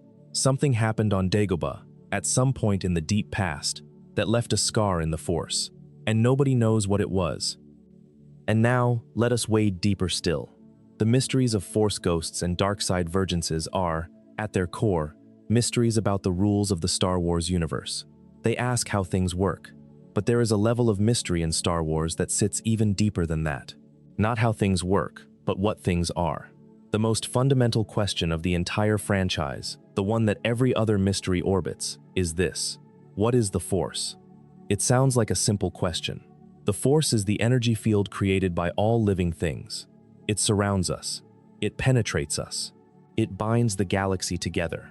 Obi-Wan Kenobi's description in A New Hope is one of the most famous lines in cinema, but every subsequent piece of Star Wars storytelling has complicated that description. The Force is not just an energy field. It has a will. It makes choices. It creates children. It maintains a balance. It has a light side and a dark side. It has guardians. It has a realm where time does not exist. It has a birthplace. It has rules that change depending on who is asking. It is, somehow, both an impersonal cosmic force and a conscious entity with preferences and plans. George Lucas tried to bridge this contradiction with midi-chlorians in The Phantom Menace, microscopic life forms that exist within the cells of all living things and communicate the will of the Force to their hosts. The higher your midi-chlorian count, the stronger your connection to the Force. Qui-Gon explains this to Anakin in a scene that generated enormous controversy upon the film's release. Fans felt it reduced the mysticism of the Force to biology. They wanted the Force to be magic, and Lucas gave them microbes. But Lucas's intention was not to demystify the Force. It was to add another layer of mystery. In interviews, he described the midi-chlorians as intermediaries. They do not create the Force. They are not the Force. They are translators. They listen to the Force and relay its messages to living beings.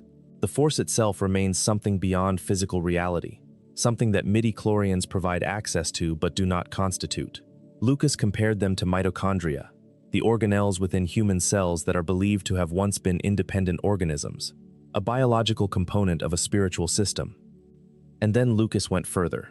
In notes and interviews that were never fully incorporated into any film, he described the wills. The wills were, in Lucas's vision, the ultimate layer of reality. Microscopic, single-celled beings who were essentially God. They were the will of the Force. They existed at a scale too small for any character in the story to perceive. and they watched the events of the galaxy unfold with the detachment of beings for whom the drama of the Skywalker saga was, as Lucas put it, a kind of entertainment. The entire Star Wars story, in this conception, was being watched and recorded by beings so small and so fundamental that they constituted the fabric of reality itself. The Whills never made it into the films, but they are not entirely absent from canon. The novelization of The Force Awakens opens with a quotation attributed to the Journal of the Whills. Rogue One, a Star Wars story, released on December 16, 2016, features the Guardians of the Whills, an order of warrior monks on the planet Jedha, who guard the Temple of the Whills, an ancient structure connected to the Force and to Kyber crystals. Chirrut Imwe and Baze Malbus, two of the film's central characters, are guardians of the Whills. Chirrut's repeated chant, "I am one with the Force is with me," is implied to be a Whill's prayer. But the Whills themselves, the beings Lucas envisioned as the ultimate architects of reality, have never appeared in any Star Wars story. Their journal exists. Their temple exists. Their guardians exist, but they do not. Or if they do, they exist at a level of reality that the story has not yet revealed. They are the answer to a question that Star Wars has not yet asked out loud. And their absence is itself one of the greatest unsolved mysteries in the franchise. What are the Whills? Are they the midi-chlorians, as Lucas suggested in some interviews? Are they something that works through the midi-chlorians? Are they the Force itself, given a name and a form that no character has ever perceived? Are they the reason the Force has a will, a plan, a preference for balance? The Journal of the Whills implies that someone, or something, is recording the events of the Star Wars galaxy. The Guardians of the Whills imply that someone, or something, is worth guarding. The Temple of the Whills implies that someone, or something, is sacred. But the Whills themselves remain invisible, unnamed in full, unexplained. A foundation the entire franchise is built on that nobody has ever seen. The Whills represent the deepest layer of the Force's mystery. But the sequel trilogy introduced its own set of mysteries. And unlike the Whills, which have the elegance of deliberate concealment, the sequel era's mysteries often feel like gaps, left by a story that could not quite decide what it was. Chief among them is the question of Snoke. Supreme Leader Snoke appears in The Force Awakens, released on December 18, 2015, as a towering hologram. He is ancient, scarred, immensely powerful in the dark side, and he commands the First Order with an authority that suggests decades of preparation. He has seduced Ben Solo to the dark side, rechristening him Kylo Ren. He appears to be the successor to Palpatine, the new Dark Lord presiding over the galaxy's next era of tyranny. Fans spent 2 years between The Force Awakens and The Last Jedi theorizing about who Snoke was. Was he Darth Plagueis, resurrected? Was he a new character with connections to the ancient Sith? Was he a corrupted Jedi, a fallen scholar, a relic of the old Empire? The Last Jedi, released on December 15, 2017, killed him.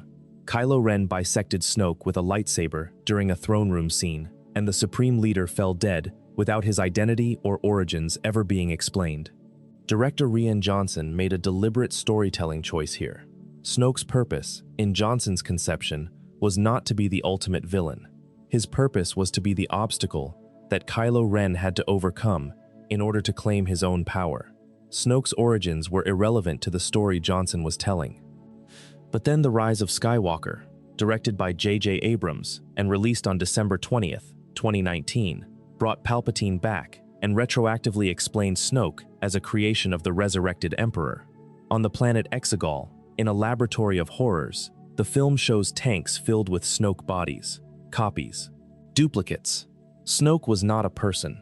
He was a product, an artificial genetic construct called a strandcast, bioengineered in a lab using cloning technology that produced something resembling a living being but was not a true clone of anyone.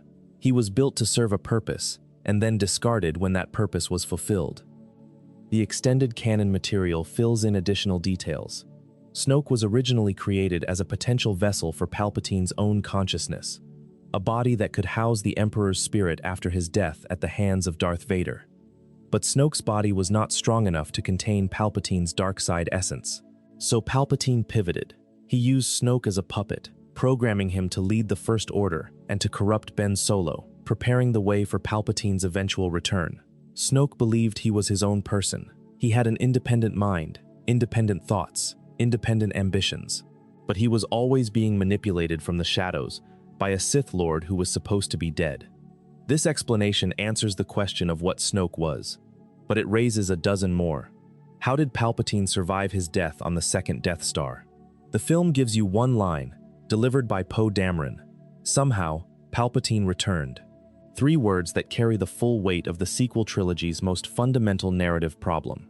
The extended material explains that Palpatine transferred his consciousness into a clone body on Exegol using an ancient Sith technique called essence transfer, a power he learned from Darth Plagueis.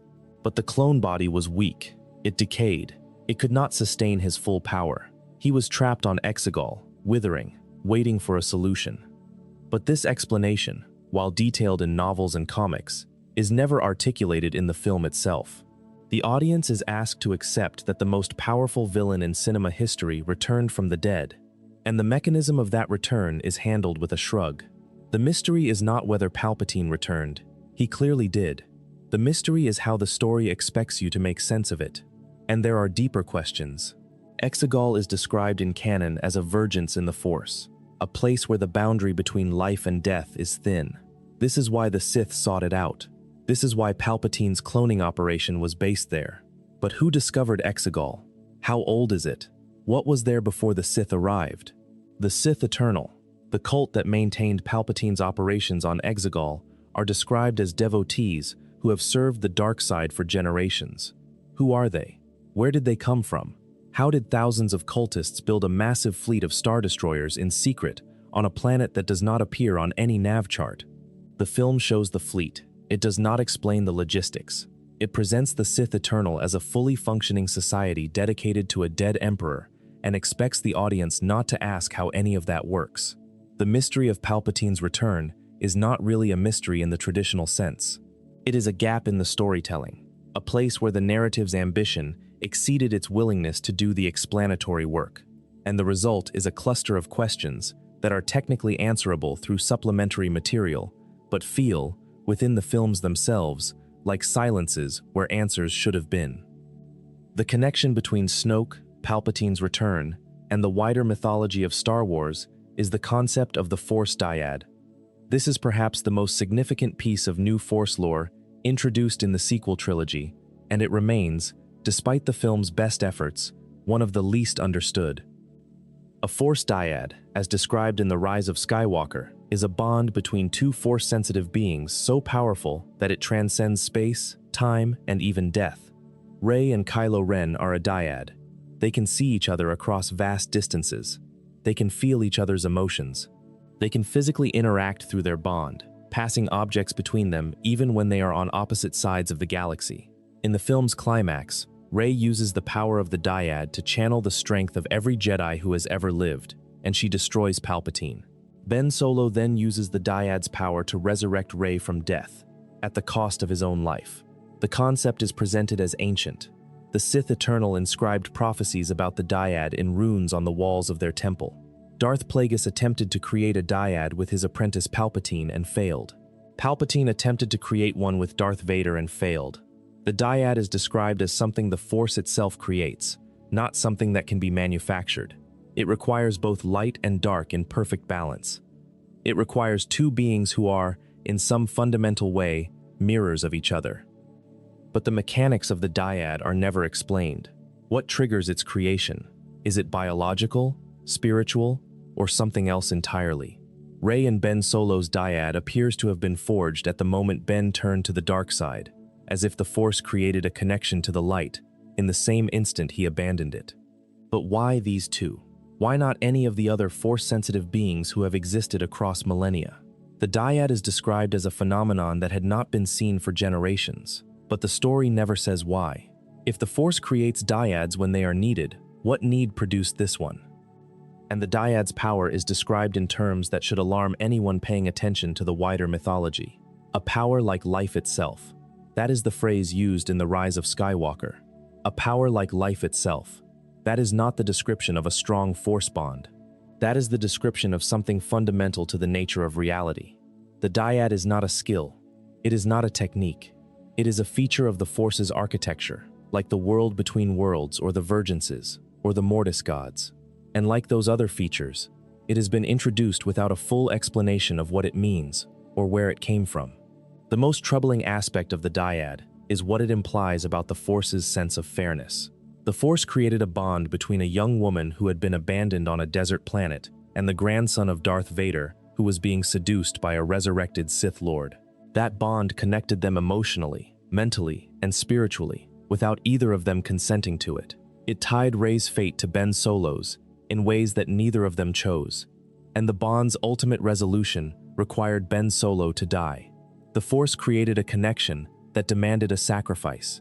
That is not the behavior of a neutral energy field. That is the behavior of something with intentions. And those intentions, whatever they are, have never been explained.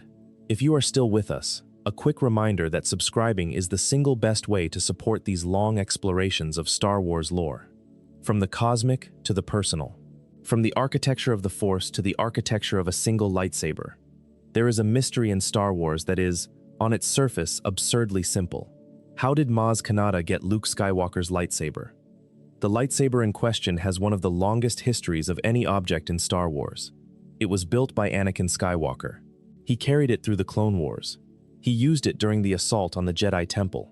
Obi-Wan Kenobi took it from him after their duel on Mustafar and carried it to Tatooine, where he kept it for 19 years before giving it to Luke Skywalker. Luke used it throughout A New Hope and into The Empire Strikes Back. And then, on Cloud City, Darth Vader cut off Luke's hand, and the lightsaber fell. It tumbled down a shaft in the underworks of Cloud City, and it was gone. And then, in The Force Awakens, it is sitting in a wooden chest in the basement of Maz Kanata's castle on the planet Takodana. Han Solo asks Maz where she got it. Her response has become one of the most famous non-answers in Star Wars history. She says, essentially, that it is a good question for another time. That time has not come. The film does not explain how the lightsaber traveled from the bowels of Cloud City to a pirate queen's basement on a planet in the Outer Rim. A Marvel comic published in 2020 showed Luke returning to Cloud City to search for the weapon and failing to find it. The implication is that it was recovered by someone else, salvaged from the industrial depths of the city. But by whom? And how did it end up with Maz? This mystery has been the subject of enormous fan speculation. Some theories suggest that Maz, who is Force-sensitive and has connections throughout the galactic underworld, commissioned its retrieval. Others suggest that the lightsaber called out through the Force, drawing itself to someone who would recognize its significance. The Force Awakens supports this idea to some degree. When Rey touches the lightsaber for the first time, she experiences a powerful Force vision, seeing fragments of the past and future. The lightsaber has a will of its own, or the Force uses it as a conduit, but the chain of custody, the physical sequence of events that moved this object from point A to point B, has never been established. J.J. Abrams originally intended to open The Force Awakens with a sequence tracing the lightsaber's trip through the decades, showing it falling through space and passing from hand to hand until it reached Maz. He discarded the idea during production. The planned explanation was cut, and no replacement was offered. The lightsaber's journey from Cloud City to Takodana remains one of the most conspicuously unresolved plot points in the entire saga. And it matters, not because the lightsaber is important in itself, but because of what its journey represents. This is the weapon of the Chosen One. It was built by the most powerful Force user in history. It was present at the fall of the Jedi and the rise of the Empire. It was passed from master to student across 3 generations. Its trip through the galaxy should be a story worth telling. And instead, it is a question for another time, a time that may never come. There is a version of this mystery that is smaller but equally nagging. Throughout the Clone Wars and the Bad Batch, the character of Omega raises questions that the shows only partially answer. Omega, introduced in the Bad Batch when it premiered on Disney Plus on May 4, 2021, is a clone. But she is not a standard clone of Jango Fett. She is an unmodified, enhanced female clone, genetically pure in a way that the other clones are not. She was created on Kamino and raised there as something between a subject and a child. The Kaminoans valued her. The Empire, after conquering Kamino, wanted her for reasons connected to the cloning program. The Bad Batch eventually revealed that Omega's blood carried a high midi-chlorian count, making her valuable to the Empire's efforts to create Force-sensitive clones. This connects to the wider Palpatine cloning conspiracy that would eventually produce Snoke and the Palpatine clone body that Rey's father was born from. But the specifics of how Omega fits into that chain remain unclear. Her midi-chlorian count is never given a precise number. Whether she herself is Force-sensitive is never definitively established. Whether her genetic material was used in the Emperor's cloning experiments on Mount Tantiss or later on Exegol is suggested but never confirmed. Omega represents a thread that connects the prequel era directly to the sequel era, a genetic bridge between Jango Fett's legacy and Palpatine's resurrection. But the bridge has gaps in it. The show ended. The Bad Batch's series finale aired on May 1, 2024, and the full picture of Omega's significance to the wider Star Wars mythology was left for future stories to complete. Those stories have not yet been told. And while we are on the subject of cloning and the Empire's darkest experiments, there is the matter of the Zillo Beast. In the Clone Wars, Season 2, Episodes 18 and 19, titled The Zillo Beast and The Zillo Beast Strikes Back, which aired in 2010, a massive creature is unearthed on the planet Malastare during a Republic military operation.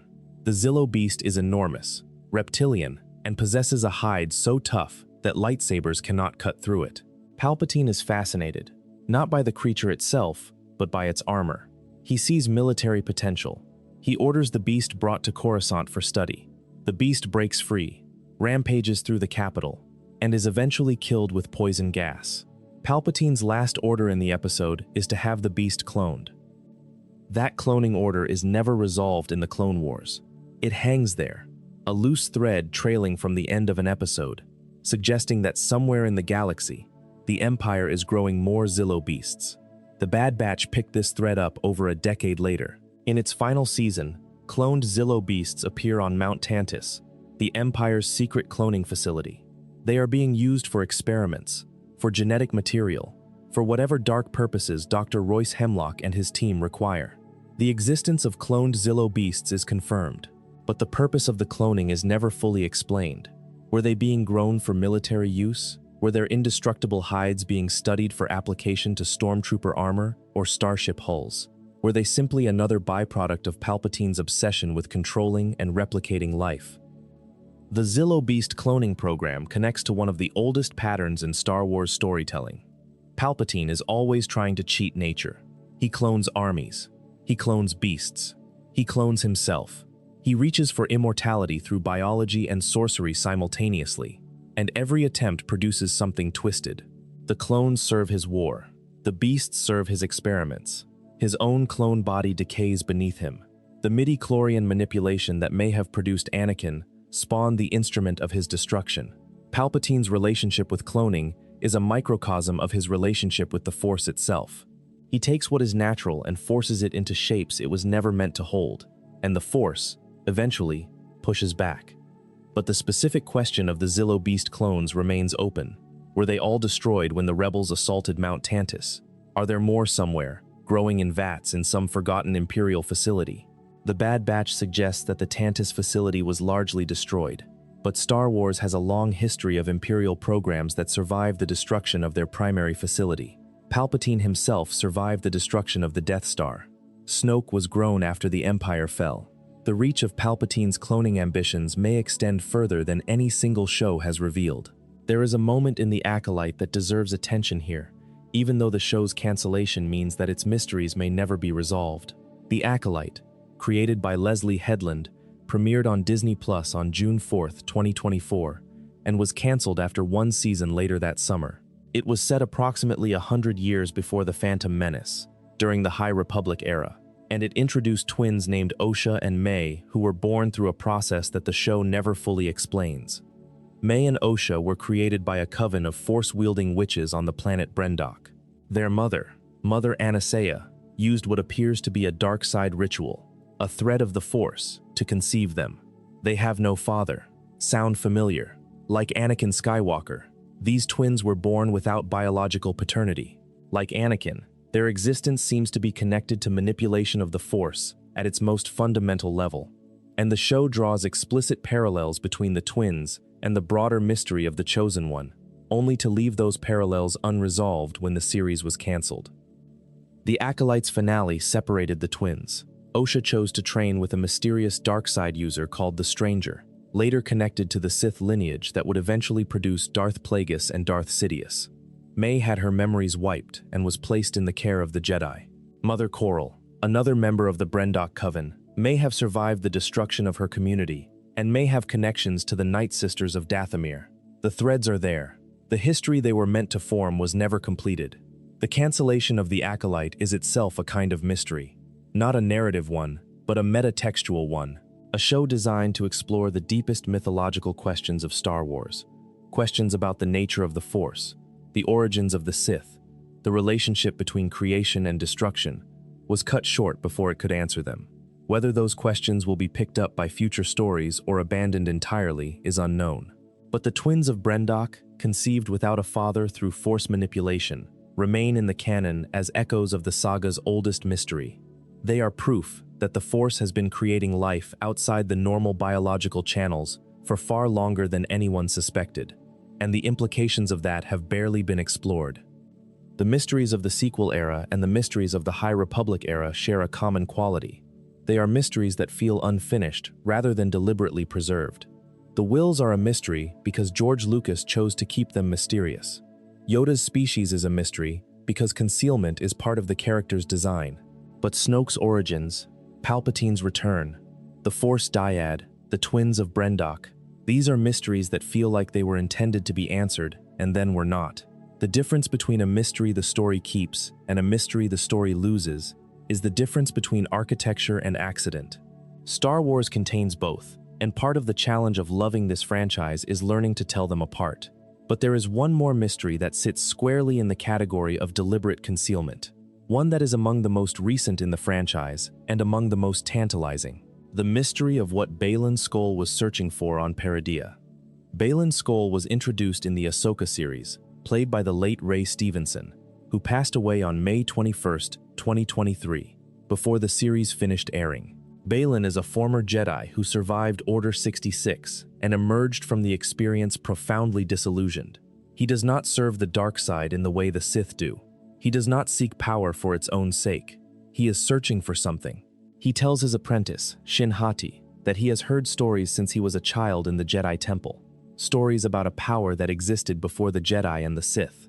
A power that could break the endless cycle of light and dark, of rise and fall, that has defined galactic history for millennia.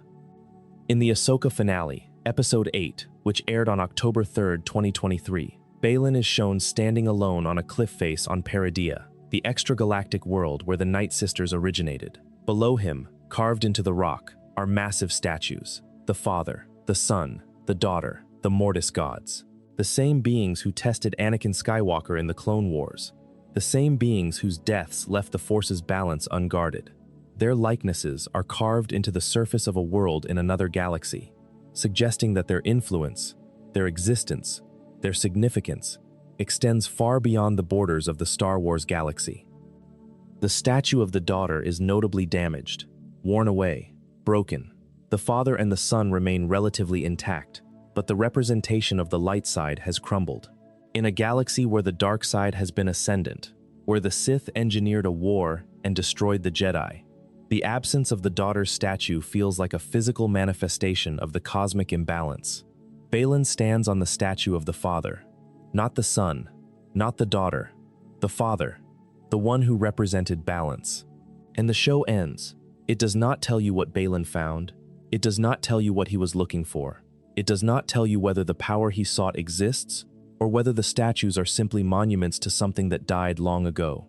Ray Stevenson's death adds an unavoidable layer of tragedy to this mystery. Baylan Skoll was clearly intended to be a major character going forward. His quest was meant to unfold over at least one more season. Whatever answers Ahsoka was planning to provide about the Mortis gods, the Celestials, the ancient history of the Force, Baylan was going to be the character who found them. Now that search must either be continued by a different actor, a decision Lucasfilm has not yet announced, or be reimagined entirely.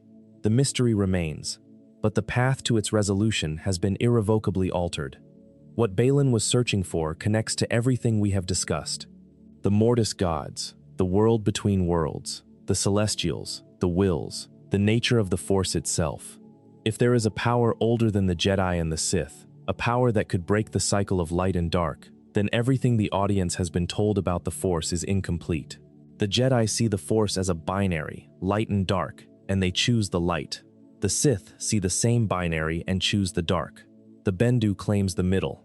The Nightsisters access the Force through entirely different channels, but Baylan is looking for something else, something that precedes the binary, something that existed before light and dark were separated, something that might make the entire framework the Jedi and Sith have fought over for millennia irrelevant.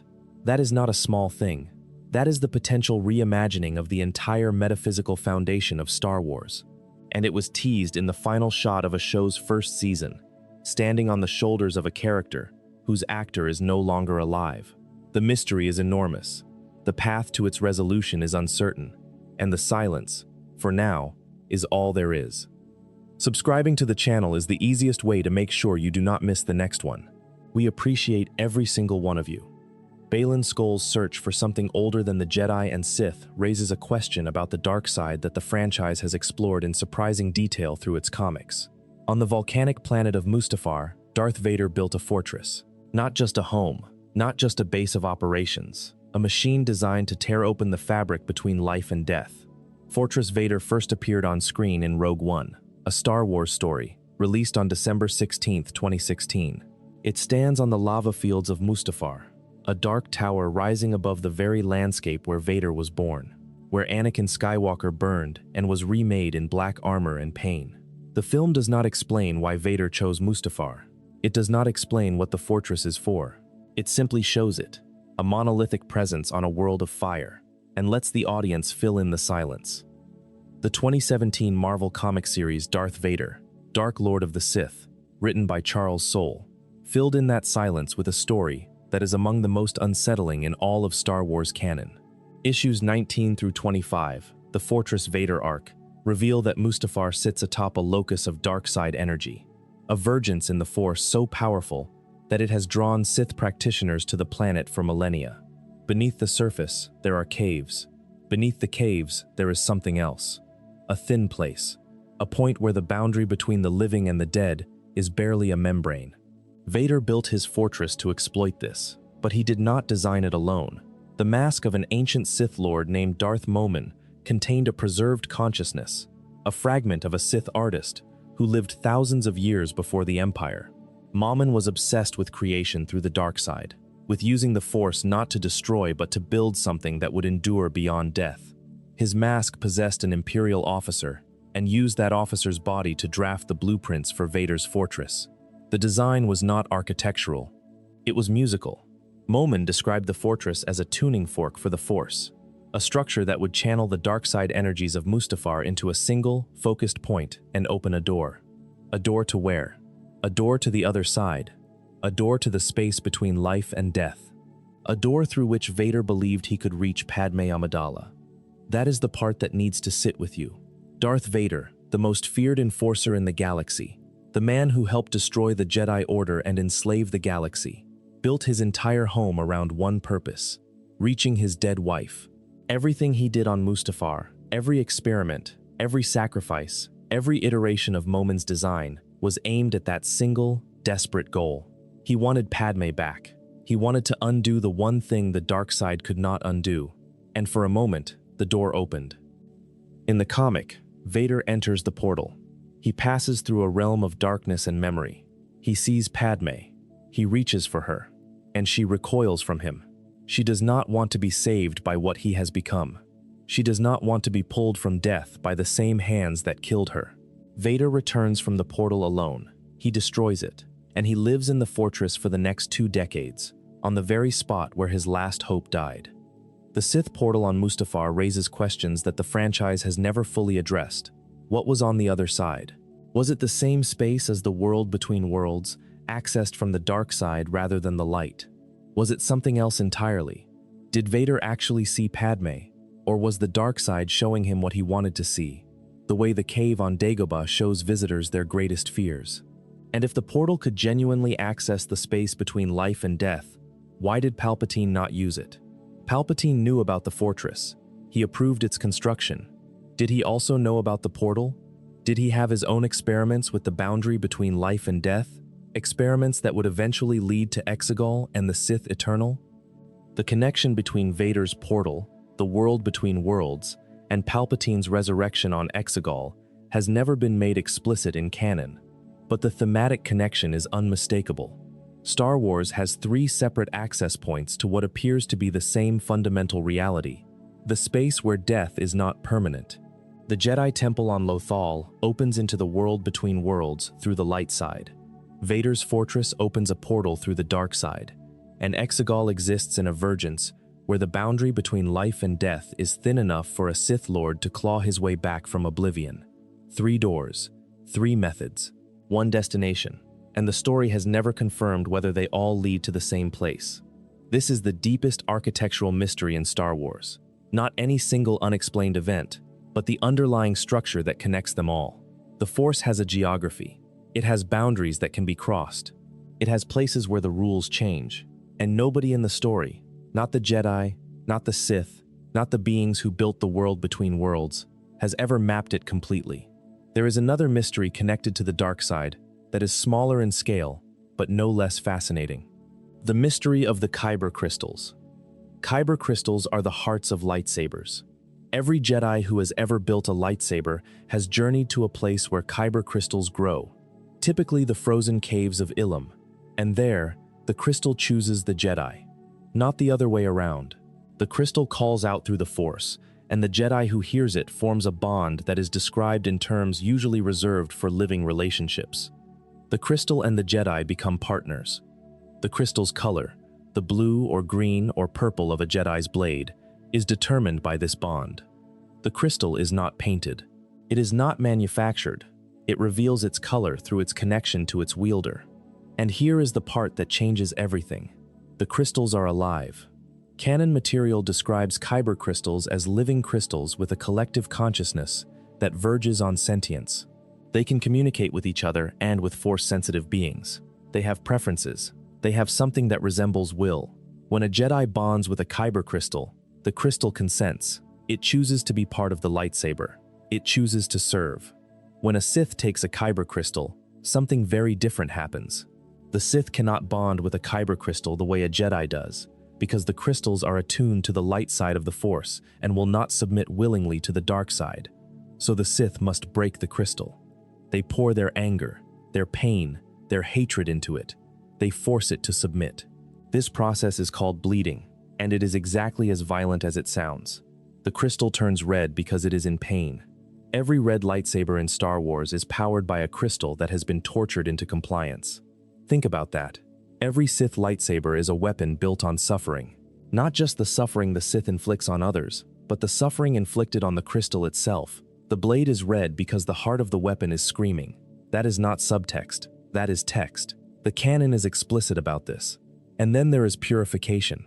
Ahsoka Tano, after defeating an Inquisitor called the Sixth Brother sometime after Order 66, took his Kyber crystals and purified them.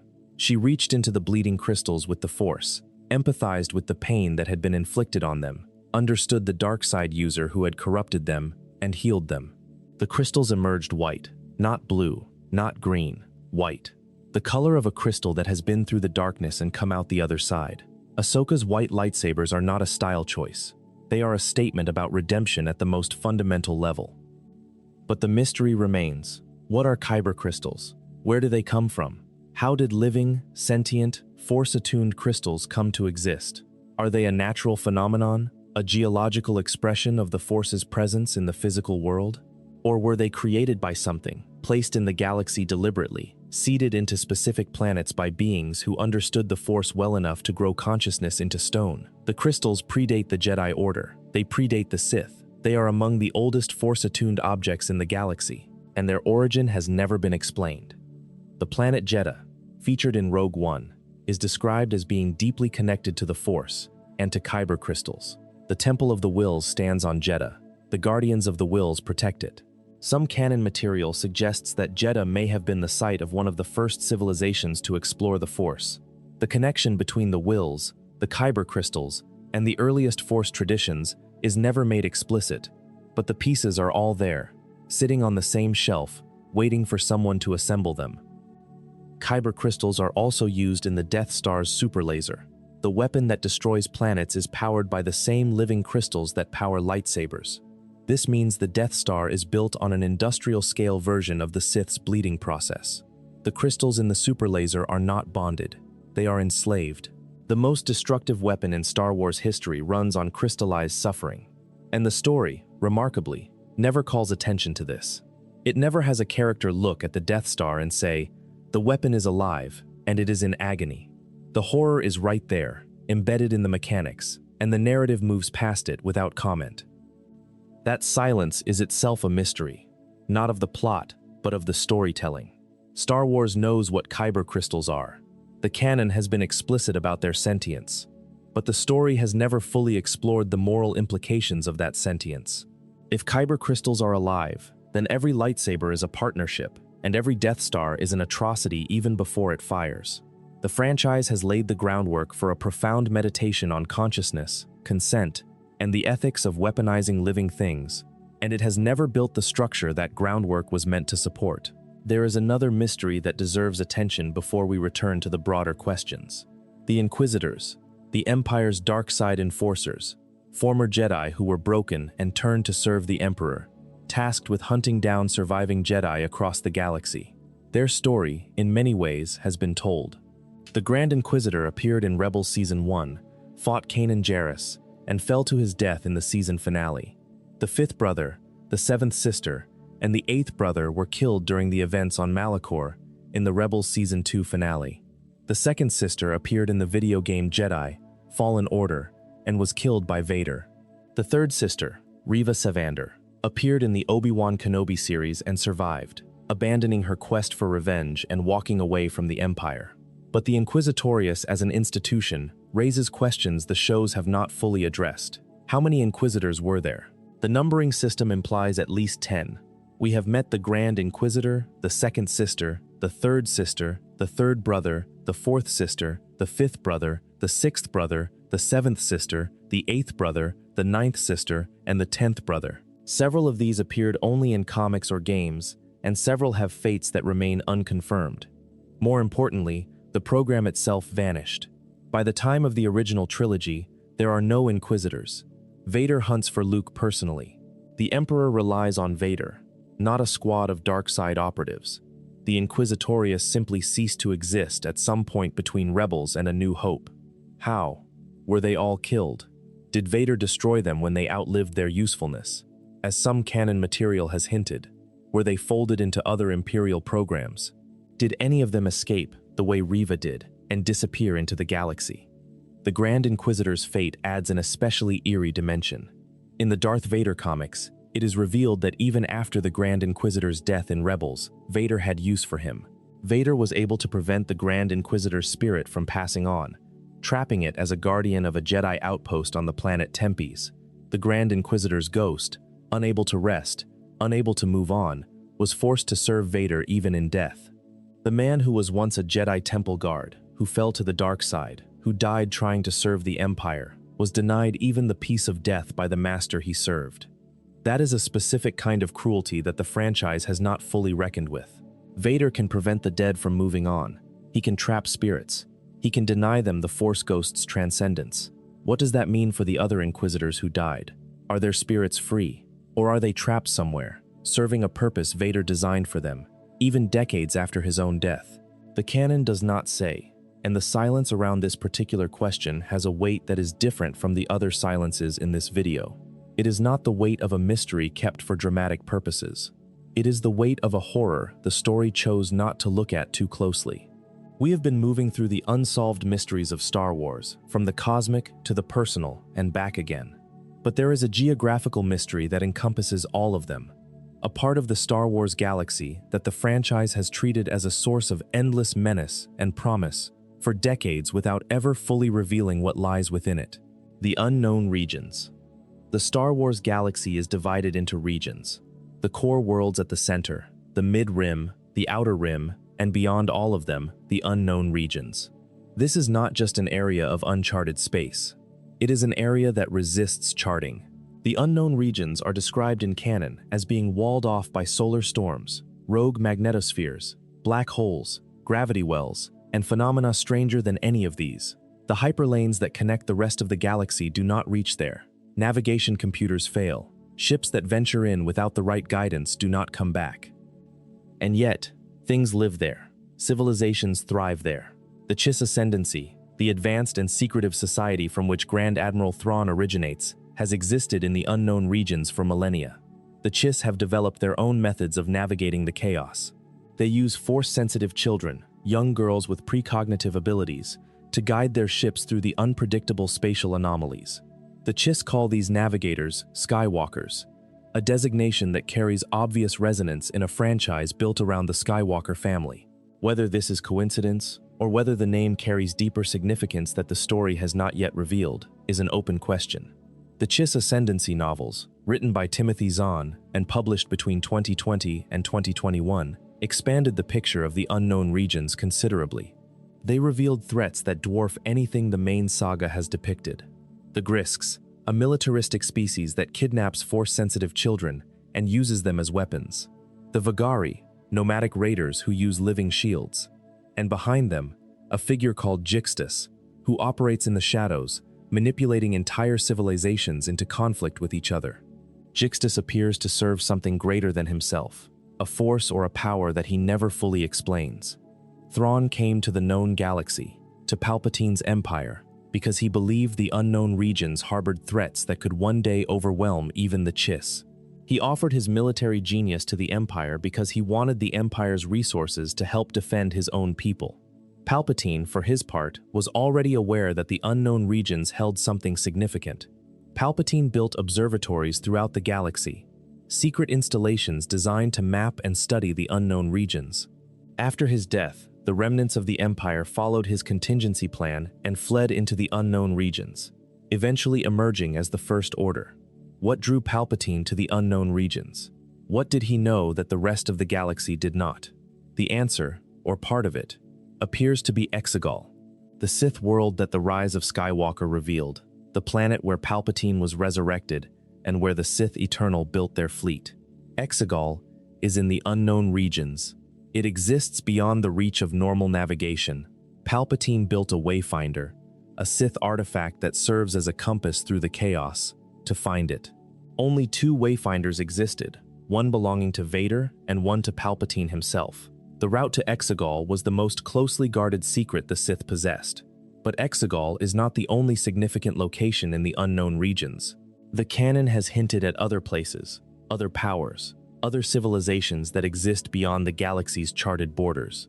The Ahsoka series established that entire galaxies exist beyond the Star Wars galaxy, and that travel between them is possible through the Purgil, the hyperspace whales. Peridea, where the Nightsisters originated and where the Mortis god statues stand, is in a different galaxy entirely. The unknown regions may be the border zone, the liminal space between the known galaxy and whatever lies beyond it. And whatever lies beyond it may be the key to every mystery we have discussed. The Mortis gods may have come from beyond the galaxy. The Celestials, who are said to have shaped the galaxy in its earliest eras, may have arrived from elsewhere. The Force itself, which is described as being created by all living things, may have a different character in a galaxy where different living things evolved. If the Force is biological, if it flows through midi-chlorians, then a different galaxy with different biology might produce a different version of the Force. Or the same Force might express itself differently. Or the boundaries between galaxies might correspond to boundaries between aspects of the Force that the Jedi never suspected existed. This is speculation. The story has not gone there yet, but the architecture is in place. The unknown regions are Star Wars' largest and most persistent mystery, not because of any single unanswered question, but because they represent the limits of the franchise's own knowledge. The map has an edge. Beyond the edge, here be dragons. And the franchise has spent decades hinting that the dragons are real. There is a quiet mystery that lives in the shadows of all the grand cosmic ones we have been discussing. It is not about the Force, or the nature of the universe, or the architecture of reality. It is about a little blue and white astromech droid who has been present for every major event in the Skywalker saga and who remembers all of it. R2-D2's memory was never wiped. This needs to be stated plainly, because its implications are enormous, and almost entirely unacknowledged by the story. At the end of Revenge of the Sith, when Bail Organa takes custody of the droids, he orders Captain Antilles to have C-3PO's memory erased. The protocol droid's knowledge of Anakin's fall, of the twins' birth, of Padmé's death, all of it is deleted.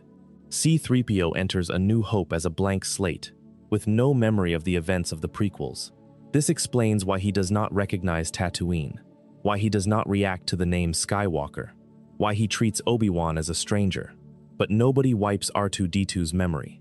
Bail Organa specifically does not include R2 in the order. Anakin Skywalker, during the Clone Wars, was famously protective of R2's memories, refusing to let anyone erase them even when military protocol demanded it.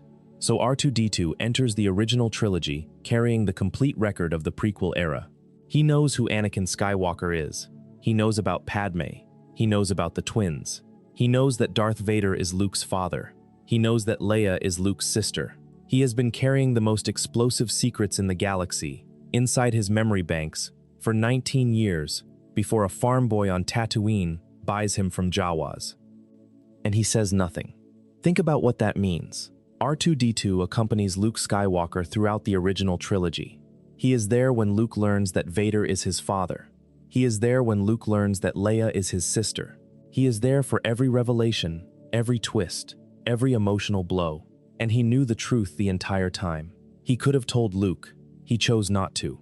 Or he was instructed not to. Or the story simply never addresses the fact that its most beloved droid is sitting on a mountain of secrets. Why did R2-D2 keep silent? Was he following Bail Organa's instructions? Organa erased C-3PO's memory specifically to protect the secret of the twins. Did he also instruct R2 to keep quiet, even though he left R2's memories intact? Was Obi-Wan in on it? Was Yoda? Did the surviving members of the Jedi's inner circle rely on R2-D2's loyalty and discretion to keep the Skywalker secret safe? The story never says. It presents R2-D2 as a plucky little droid who beeps and whistles and saves the day, and it never acknowledges that he has been the saga's greatest secret keeper from the very beginning. And then there is the metatextual dimension. George Lucas has said, in interviews, that the Star Wars saga is told from the perspective of R2-D2 and C-3PO. They are the witnesses. They are the ones through whom the story is filtered. The Journal of the Wills, in Lucas's original conception, was supposed to be a record of events as observed by these two droids. If R2-D2 is the narrator, the recorder, the archival memory of the entire Skywalker saga, then his silence about what he knows is not just a character detail. It is a narrative strategy. The story cannot reveal what R2 knows because R2's knowledge would collapse the dramatic tension that drives the plot. But within the logic of the story, R2-D2 is a character with agency. He makes choices. He risks his life. He disobeys orders when he believes they are wrong. He is, arguably, the most consistently heroic character in the entire franchise, the one who saves the day more often than any Jedi or Rebel. And he carries within him the truth about the Skywalker family, the truth about the fall of the Republic, the truth about the Clone Wars, the truth about Palpatine. He is a walking archive, a rolling historian, and nobody ever asks him what he knows. This is a mystery that is easy to overlook because R2-D2 is a droid. He beeps. He does not speak in words the audience can understand without translation. The story treats his silence as a function of his nature rather than a choice. But within the rules of the Star Wars universe, droids have personalities. Droids have preferences. Droids form attachments. R2-D2 is not a toaster with wheels. He is a character who has watched the entire saga unfold from the inside and who has never been given the opportunity to tell his side of the story. What would R2-D2 say if someone asked him to recount everything he has witnessed? What would the Skywalker saga look like through his eyes? The franchise has hinted at this question without ever answering it. And the little droid rolls on, carrying everything, saying nothing, the galaxy's most loyal keeper of secrets. From R2-D2's silent archive, we move to another kind of silence. The silence surrounding the ancient origins of the Jedi Order itself. Star Wars has told you a great deal about the Jedi, their code, their training, their temple on Coruscant, their role in the Republic, their fall. But it has told you remarkably little about where they came from, and what it has told you contradicts itself. The planet Tython is, in much of Star Wars lore, considered the birthplace of the Jedi Order. In the Legends continuity, which encompasses the pre-Disney expanded universe, Tython's history is rich and detailed. Approximately 36,000 years before the events of A New Hope, Great Pyramid ships called the Tho-Yor carried Force-sensitive pilgrims from across the galaxy to Tython. These pilgrims learned to harness the Force and founded the Jedi Order, a precursor to the Jedi that sought balance between light and dark. Tython had two moons, Ashla and Bogan, named after the light and dark sides of the Force. The Jedi based their philosophy of balance on these twin celestial bodies. Eventually, the Force Wars erupted. Followers of the light and followers of the dark fought a devastating conflict. The light side followers won and restructured their order, abandoning the balanced approach of the Jedi and committing fully to the light side. They became the Jedi. They left Tython for the distant world of Ossus, and Tython was lost, its hyperlanes shifting and disappearing as the deep core reconfigured around it. That is a magnificent origin story, but it is Legends. When Disney acquired Lucasfilm and reset the canon in 2014, Tython's detailed history was no longer official. Canon reintroduced Tython, but sparingly. In The Mandalorian, Season 2, Episode 6, titled The Tragedy, which aired on December 4, 2020, Din Djarin brings Grogu to Tython to use an ancient seeing stone atop a mountain. The seeing stone sits within the ruins of a temple. The temple predates the Jedi Order as it was known during the Republic. Beyond that, the canon says very little. Simultaneously, The Last Jedi established that the first Jedi temple was on the planet Ahch-To, the ocean world where Luke Skywalker exiled himself. The island temple on Ahch-To contains a mosaic depicting the Prime Jedi, a figure sitting in meditation with both light and dark halves of the Force flowing through them. This is significant. The first Jedi, according to this mosaic, did not reject the dark side. They embraced both sides. They sought balance, not purity. The original Jedi philosophy, if the Ahch-To mosaic is to be believed, was closer to the Jedi approach of Legends than to the light side exclusivity that the prequel-era Jedi practiced. So which planet came first? Is Tython the birthplace of the Jedi, or is Ahch-To? Canon material has attempted to reconcile the two by suggesting that the Jedi Order had multiple ancient sites, and that debate exists among scholars within the Star Wars universe about which location was truly first. But this reconciliation feels more like an attempt to accommodate competing narratives than a coherent mythology. The deeper mystery is not which planet came first, it is what the original Jedi believed. If the first Jedi sought balance, then the Jedi Order that Yoda and Mace Windu presided over was a deviation from its own founding principles. The prequel-era Jedi rejected attachment, rejected emotion, rejected the dark side entirely. They demanded purity, and they were destroyed by it. Their inability to accept the darkness within Anakin Skywalker, their refusal to address his fear and his love and his anger, created the conditions for his fall. The Jedi's own rigidity was as responsible for Order 66 as Palpatine's scheming. If the original Jedi understood this, if they built their order on the principle of balance rather than purity, then the entire history of the Jedi is a tragedy of forgetting. They forgot what they were. They forgot what they believed. They became something their founders would not have recognized. And the Force, which craves balance above all else, allowed them to be destroyed. Not because the Force is cruel, but because the Jedi had become an obstacle to the very balance they were supposed to serve. This reading is supported by the Mortis arc. The father tells Anakin that his role is to maintain balance, not to choose a side. The Bendu declares himself the one in the middle. Ahsoka Tano, who leaves the Jedi Order in the Clone Wars Season 5 and never returns, becomes one of the most powerful and spiritually healthy Force users in the galaxy, precisely because she is free from the Order's constraints. The evidence suggests that the Force is not well served by institutions that claim exclusive ownership of one of its aspects. The Force is bigger than the Jedi. It always was. And the mystery of the Jedi's origins is, at its core, the mystery of how a movement that began with wisdom descended into dogma. Star Wars has not fully explored this.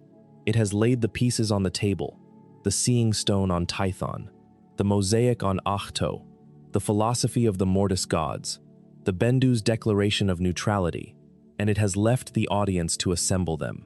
The picture that emerges is incomplete but compelling. The Jedi forgot where they came from, and the questions about their origins are really questions about whether they can find their way back. There is a character whose story intersects with nearly every mystery we have discussed, a young man who touched the world between worlds, who summoned creatures that travel between galaxies, who was stranded on a world where the Mortis god statues stand, and who survived it all through a connection to the Force that the Jedi Order never taught him. Ezra Bridger. Ezra's story in Star Wars Rebels is, on its surface, a coming-of-age narrative.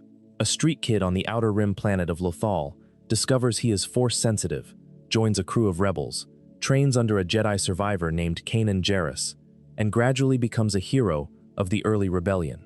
But beneath that surface, Ezra's journey takes him deeper into the mysteries of the Force than almost any other character in the franchise. He enters the world between worlds.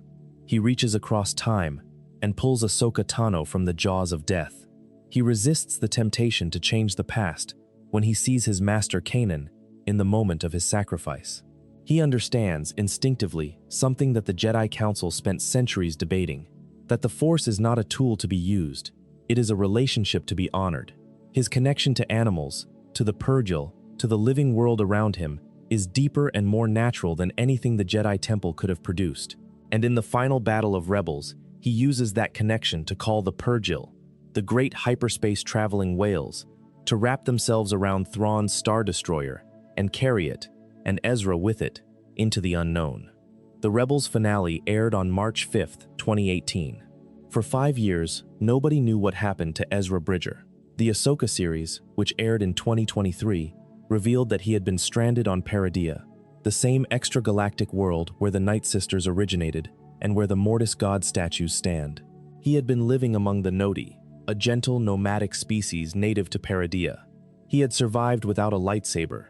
He had survived without a ship. He had survived through his connection to the Force and his ability to form relationships with whatever living things he found. But the years between his disappearance and his rediscovery are almost entirely blank. What did Ezra do on Peridea for nearly a decade?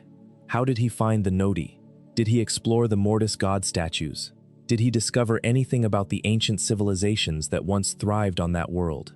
Did the Nightsisters who remained on Peridea, the Great Mothers, interact with him? Did he learn anything about the Force from living on a world in another galaxy? A world that seems to be connected to the very foundations of the Force's mythology. The Ahsoka series does not tell us. It shows Ezra living contentedly among the Noti, which itself is a remarkable character detail. A Jedi stranded on an alien world in another galaxy, cut off from everything and everyone he knows, who has found peace, not through meditation or training but through community, through friendship, through the simple act of being present with other living beings. That is not the story of a man who has been suffering for 10 years. That is the story of a man who has been growing. But the growth happened off-screen. The most formative years of Ezra Bridger's life, the years that took a young rebel and turned him into someone calm enough, centered enough, spiritually mature enough to face his situation without despair, are a gap in the narrative. And the gap is frustrating precisely because what it contains is so clearly important. Ezra was on a world connected to the deepest mysteries of the Force. He was in the presence of ancient structures that depicted beings who embodied the Force itself. He was living without the distractions of war, of politics, of the Republic and the Empire. He had nothing but time and the Force, and the vast, strange landscape of an alien world. Whatever he learned during those years, whatever he understood about himself and about the Force, is locked away in a story that has not been told. And the Purgil themselves are a mystery that deserves more attention than the franchise has given them. These enormous creatures travel through hyperspace naturally, without technology, without nav computers, without hyperdrive engines. They move between star systems and between galaxies, using abilities that the rest of the galaxy's inhabitants can only replicate through engineering. How? What biological mechanism allows a living creature to access hyperspace? Is the Force involved? Are the Purgil Force-sensitive in some way that no one has recognized? They are drawn to Ezra's call. They respond to his connection with the living Force. They seem to understand him, to cooperate with him, to trust him. That is not the behavior of mindless animals. That is the behavior of beings with awareness, with the capacity for relationship. The Purgil travel to Peridea to die. The Ahsoka series reveals that Peridea is a purgil graveyard, a place where the great creatures go when their lives are ending. They cross intergalactic distances to reach a specific world in a specific galaxy, and they die there. Why Peridea? What is it about that world that draws them? Is it the same force energy that drew the Nightsisters? Is it the same energy that the Mortis god statues represent? Is Peridea a vergence in the force on a scale that dwarfs anything in the main galaxy? A place where the force is so concentrated that dying creatures are pulled toward it across the void between galaxies? The franchise has not answered this. It has shown the purgil as wondrous, terrifying, awe-inspiring creatures, and it has used them as a plot device to move Thrawn and Ezra to another galaxy. But the deeper questions about what they are and what Peridea represents remain open. The purgil are living proof that the Force operates on scales the Jedi never imagined. They are evidence that the galaxy, and the universe beyond it, is more connected than any map can show, and their graveyard, on a world where the statues of the Force's guardians stand watch over the bones of dead whales, is one of the most haunting images Star Wars has ever produced. There is a specific question about Ezra that I want to linger on before we continue. Ezra Bridger returned to the main galaxy at the end of the Ahsoka series. He hitched a ride on Thrawn's Star Destroyer as it escaped Peridea, and he made it home. But Ahsoka Tano and Sabine Wren did not. They were left behind on Peridea. Ahsoka, who has already traversed the world between worlds twice, who carries within her a fragment of the daughter, who has been fighting the dark side in one form or another for over 30 years, is now stranded on the world where the Mortis gods are memorialized in stone. That is not an accident. That is not a logistical inconvenience. That is the Force, or the storytellers, or both, placing Ahsoka exactly where the answers to the franchise's deepest questions are most likely to be found. If anyone in Star Wars is going to discover what the Mortis god statues on Peridea mean, what Baylan Skoll was searching for, what the connection between this extragalactic world and the Force's cosmic architecture is, it will be Ahsoka. She is the character the story has been preparing for this journey since the Mortis arc in 2011. She is the character who carries a piece of the daughter. She is the character who has walked through the world between worlds and lived. She is, in a sense, the living embodiment of the franchise's deepest mystery, a question in human form, moving through the galaxy and beyond it, accumulating significance with every step. But the story has not caught up to her yet. The second season of Ahsoka, currently in production, has not been released.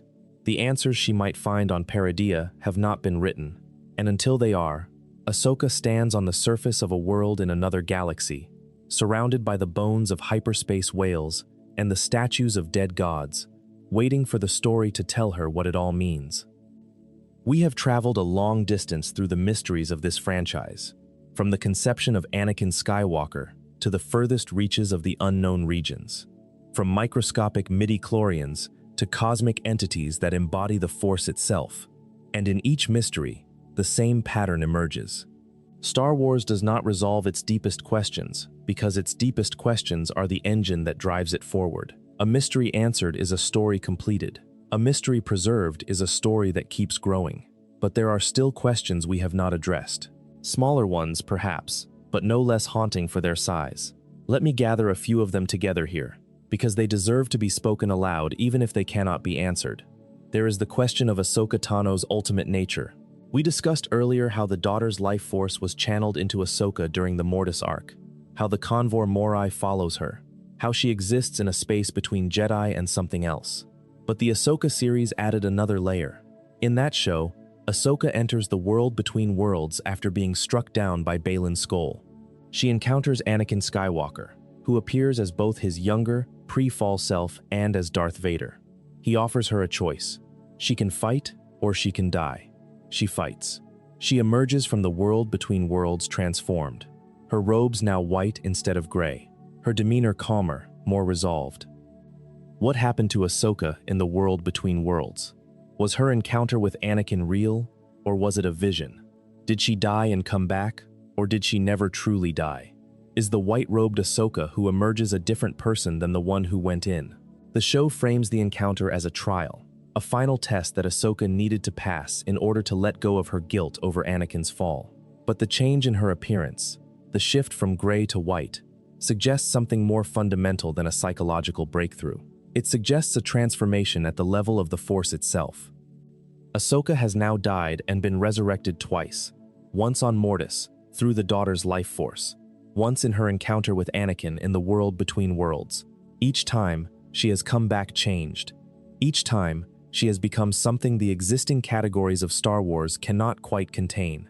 She is not a Jedi. She is not a Sith. She is not the Bendu's middle ground. She is something the story is still in the process of defining, and until it defines her, she remains a mystery, walking through the galaxy in white robes, followed by an owl, carrying within her a piece of a dead god. There is a related mystery about the nature of the connection between master and apprentice in Star Wars, and what it means that these bonds persist beyond death. Qui-Gon trained Obi-Wan. Obi-Wan trained Anakin. Anakin trained Ahsoka. Obi-Wan trained Luke. Luke trained Leia. Luke trained Ben Solo. Each of these connections carries weight in the Force. Each creates a bond that the story treats as something more than mentorship. When Obi-Wan strikes down Maul in Rebels, Season 3, Episode 20, titled Twin Sons, which aired on March 18, 2017, Maul's dying words are a question about the boy Obi-Wan is protecting. Obi-Wan holds his old enemy in his arms and confirms that Luke is the chosen one. That scene carries the weight of decades of conflict, but it also raises a question.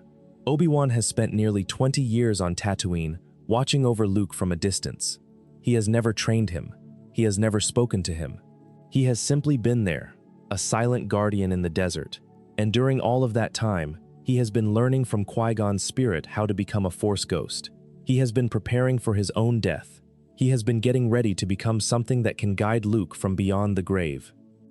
That level of preparation, that willingness to spend decades in isolation preparing for a death that has not happened yet, reveals something about the nature of the Force that the franchise rarely addresses directly. The Force asks for sacrifice, not just in the dramatic moments, the final duels, the climactic battles, in the quiet years, in the decades of waiting, in the slow, patient work of being ready when the moment comes. Obi-Wan's exile on Tatooine is not just a hiding place, it is a vigil, and the length of that vigil, the cost of it, the loneliness and the doubt, and the endless waiting, is a story the franchise has touched on in the Obi-Wan Kenobi series, but never fully explored.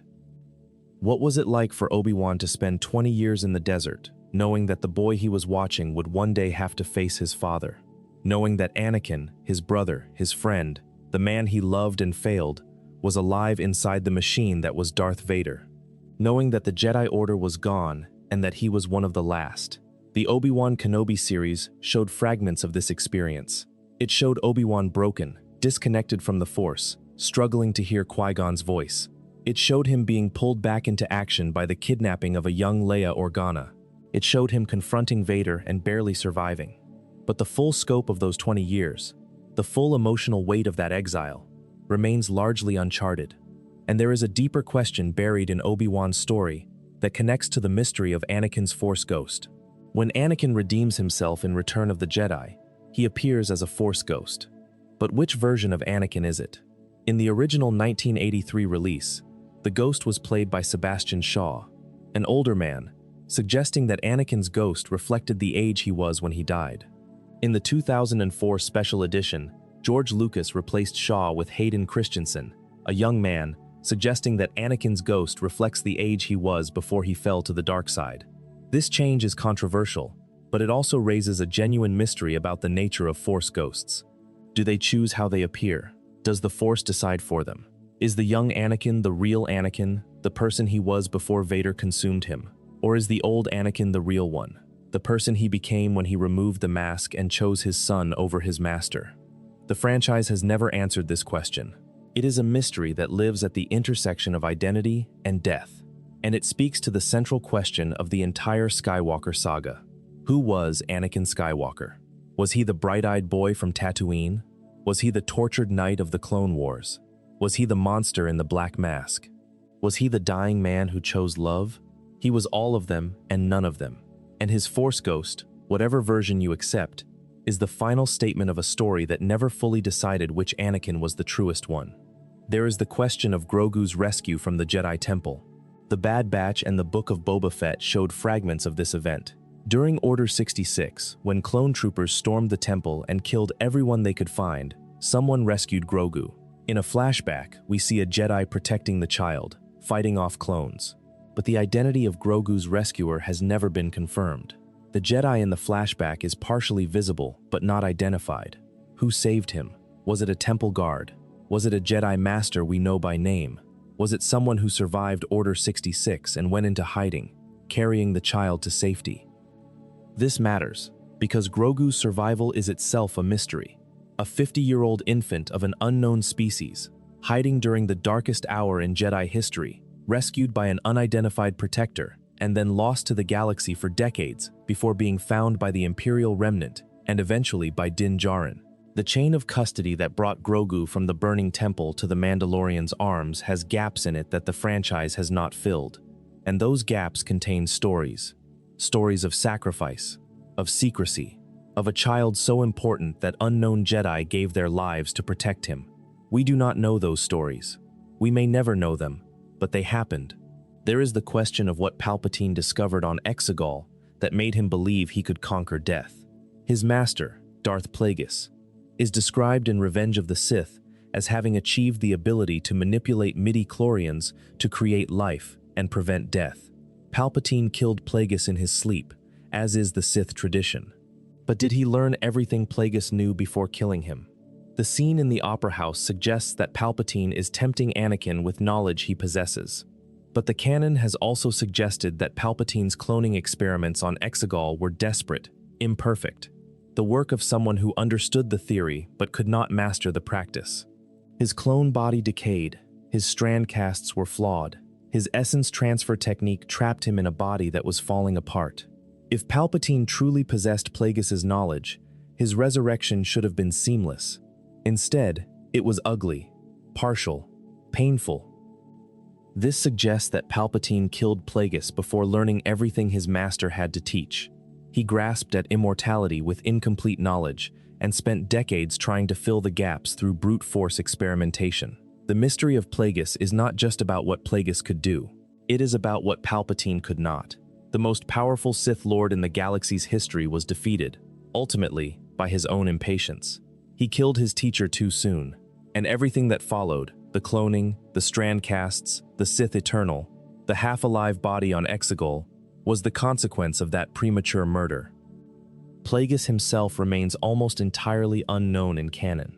A brief glimpse at the end of the Acolyte's first season showed a figure widely interpreted as Plagueis, lurking in the shadows of a cave. But the show's cancellation means that glimpse may be all the canon ever provides. The Sith Lord who could create life and prevent death, whose experiments may have triggered the creation of the Chosen One, whose murder by his apprentice set the entire Skywalker saga in motion, remains a shadow, a name whispered in a darkened opera house, a story told by a liar to a desperate man, and the truth behind the story has never been revealed. There are mysteries in Star Wars that are not about single characters or single events, but about the logic of the galaxy itself. Questions that emerge when you look at the franchise as a whole and notice the things it has never reconciled. Consider the Jedi Council's blindness. The prequel trilogy makes it clear that Palpatine was hiding in plain sight for decades. He was a Sith Lord sitting in the Senate, later the Chancellor's office, surrounded by Jedi who were supposed to be able to sense the dark side. Mace Windu and Yoda, two of the most powerful Jedi who ever lived, interacted with Palpatine regularly. They stood in the same room, they spoke face to face, and they sensed nothing. The canon explanation is that the dark side clouded the Jedi's vision. Yoda says this in Attack of the Clones. The shroud of the dark side has fallen. Difficult to see, the future is. But this explanation raises more questions than it answers. How can the dark side cloud the vision of those who wield the light? Is the dark side more powerful than the light, capable of overriding the perceptions of the galaxy's greatest Jedi? Or had the Jedi weakened themselves through their own arrogance, their own complacency, their own attachment to institutional power? The Clone Wars explores this theme repeatedly. Yoda's journey to the Force Priestesses is partly motivated by his recognition that the Jedi have been compromised. He sees visions of the Republic's fall. He senses that something is terribly wrong. But even Yoda, even after completing his trials and earning the knowledge of immortality, cannot prevent what is coming. He sees the darkness, and he cannot stop it. He knows the Jedi are being manipulated, and he cannot save them.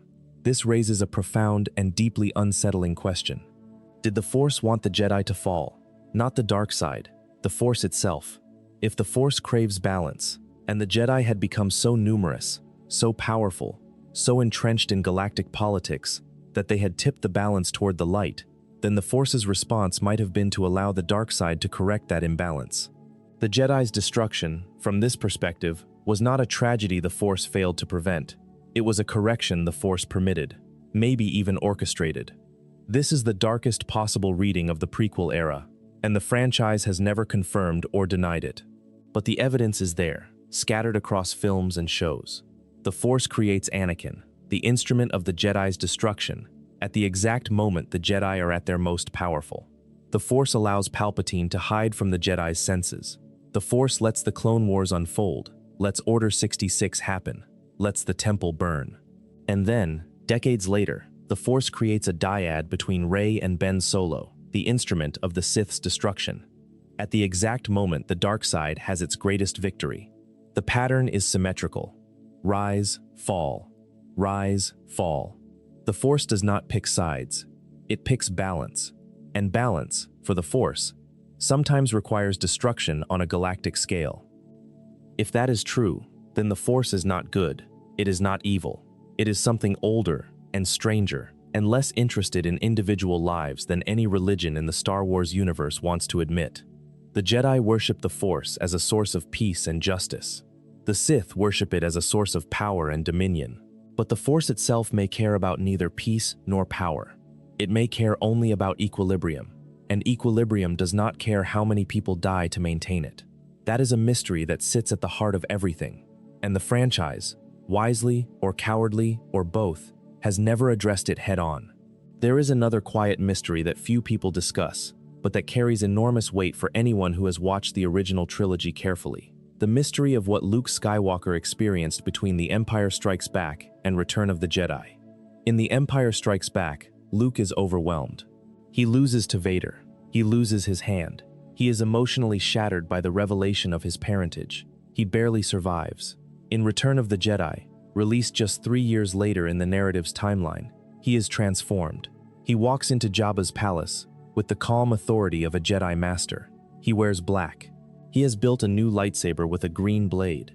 He is in control in a way he never was before. He faces Vader and the Emperor with a serenity that borders on otherworldly. Something happened to him in those intervening years. Something the franchise has never shown. We know fragments. He trained further with Yoda, though Yoda's dialogue in Return of the Jedi suggests their training time was limited. He built his new lightsaber, a process that canon material describes as a deeply personal ritual involving the construction of a new Kyber crystal bond. He apparently visited Obi-Wan's hut on Tatooine and found materials there. But the emotional and spiritual transformation, the journey from the broken young man on Cloud City to the composed warrior who walks into the Emperor's throne room, is a gap in the story that the franchise has never filled. The original trilogy does not need to fill it. The transformation works precisely because it is not explained. You see the before, you see the after, and the distance between them is where Luke's heroism lives. If you showed every step, every training montage, every moment of doubt and recovery, the transformation would be smaller, more explicable, less mythic. But the mystery remains. What turned Luke Skywalker from a boy into a Jedi? What did he learn in those years that gave him the strength to face the dark side and choose mercy? Was it training? Was it meditation? Was it simply time, the slow work of living with a wound until the wound becomes part of your strength? The franchise has told you many stories about Luke Skywalker. It has never told you this one, and this one might be the most important of all. There is also the question of what Luke learned from the Jedi texts he took from Ahsoka. In The Last Jedi, Luke possesses the original Jedi texts, ancient books from the first Jedi Temple. He plans to burn them. Yoda's Force Ghost beats him to it, setting the tree that houses them ablaze. But the texts survive. Rey took them. They are on the Millennium Falcon. They appear briefly in The Rise of Skywalker. But what do they contain? They are described as the foundational texts of the Jedi Order, the oldest surviving records of Jedi philosophy and practice. They may contain knowledge of the Force that has been lost for millennia. They may contain answers to questions the franchise has been asking since 1977, and the story has never opened them. Rey has the original Jedi texts. She is the last known Jedi. She is rebuilding the Order, and she possesses books that may contain the secrets of the Force's oldest traditions, the philosophy of the Prime Jedi who sought balance, the techniques that predate the light side exclusivity of the prequel era. What will she learn from them? What will the new Jedi Order look like? Will it repeat the mistakes of the old one, or will it find its way back to the balanced philosophy that the first Jedi practiced on Ahch-To and Tython, and wherever else the Order's roots first grew? These questions are not unsolved mysteries in the traditional sense. They are open doors. They are the franchise gesturing toward a future it has not yet written, and they carry the weight of everything we have discussed: the entire history of the Force, the Jedi, the Sith, the Celestials, the Wills, the world between worlds, all of it pressing against the door that Rey is about to open. There is one more mystery that I want to sit with before we reach the end. It is not the biggest mystery in Star Wars. It is not the most consequential, but it is, in some ways, the most revealing, because it is a mystery about storytelling itself, the mystery of what Star Wars is when it stops telling you what to think. Throughout this video, we have moved through mysteries that fall into two categories. There are the mysteries that Star Wars keeps deliberately, the sealed doors that the franchise chooses not to open because the unopened door is more powerful than what is behind it. Yoda's species, the Wills, the Bendu. These are mysteries of concealment. And then there are the mysteries that Star Wars lost, the questions that were raised by one storyteller and never answered because a different storyteller took over, or because a show was canceled, or because the trilogy's plan changed between installments. Snoke's identity, Palpatine's return, the Acolyte's unresolved threads. These are mysteries of discontinuity. But there is a third category, the mysteries that exist because Star Wars, at its best, shows you things without telling you what they mean. The cave on Dagobah, the look on Luke's face when he lifts his black-gloved hand in Return of the Jedi and makes a choice. The way Ahsoka's eyes look when she walks into the darkness on Malachor. The silence after the father erases Anakin's memory of his own future. These moments are not mysteries because information is withheld. They are mysteries because the information is right there, on the screen, and the story trusts you to do the work of interpretation. This is what separates Star Wars at its best from Star Wars at its weakest. When the franchise trusts its audience, it creates moments that grow in the mind. The Mortis arc does not explain the ones, because explaining them would reduce them. The world between worlds does not come with a user manual, because the lack of a manual is the point. The Bendu does not define himself, because definition is a limitation he refuses to accept. These mysteries are not bugs. They are features. They are the places where the story opens up and invites you in.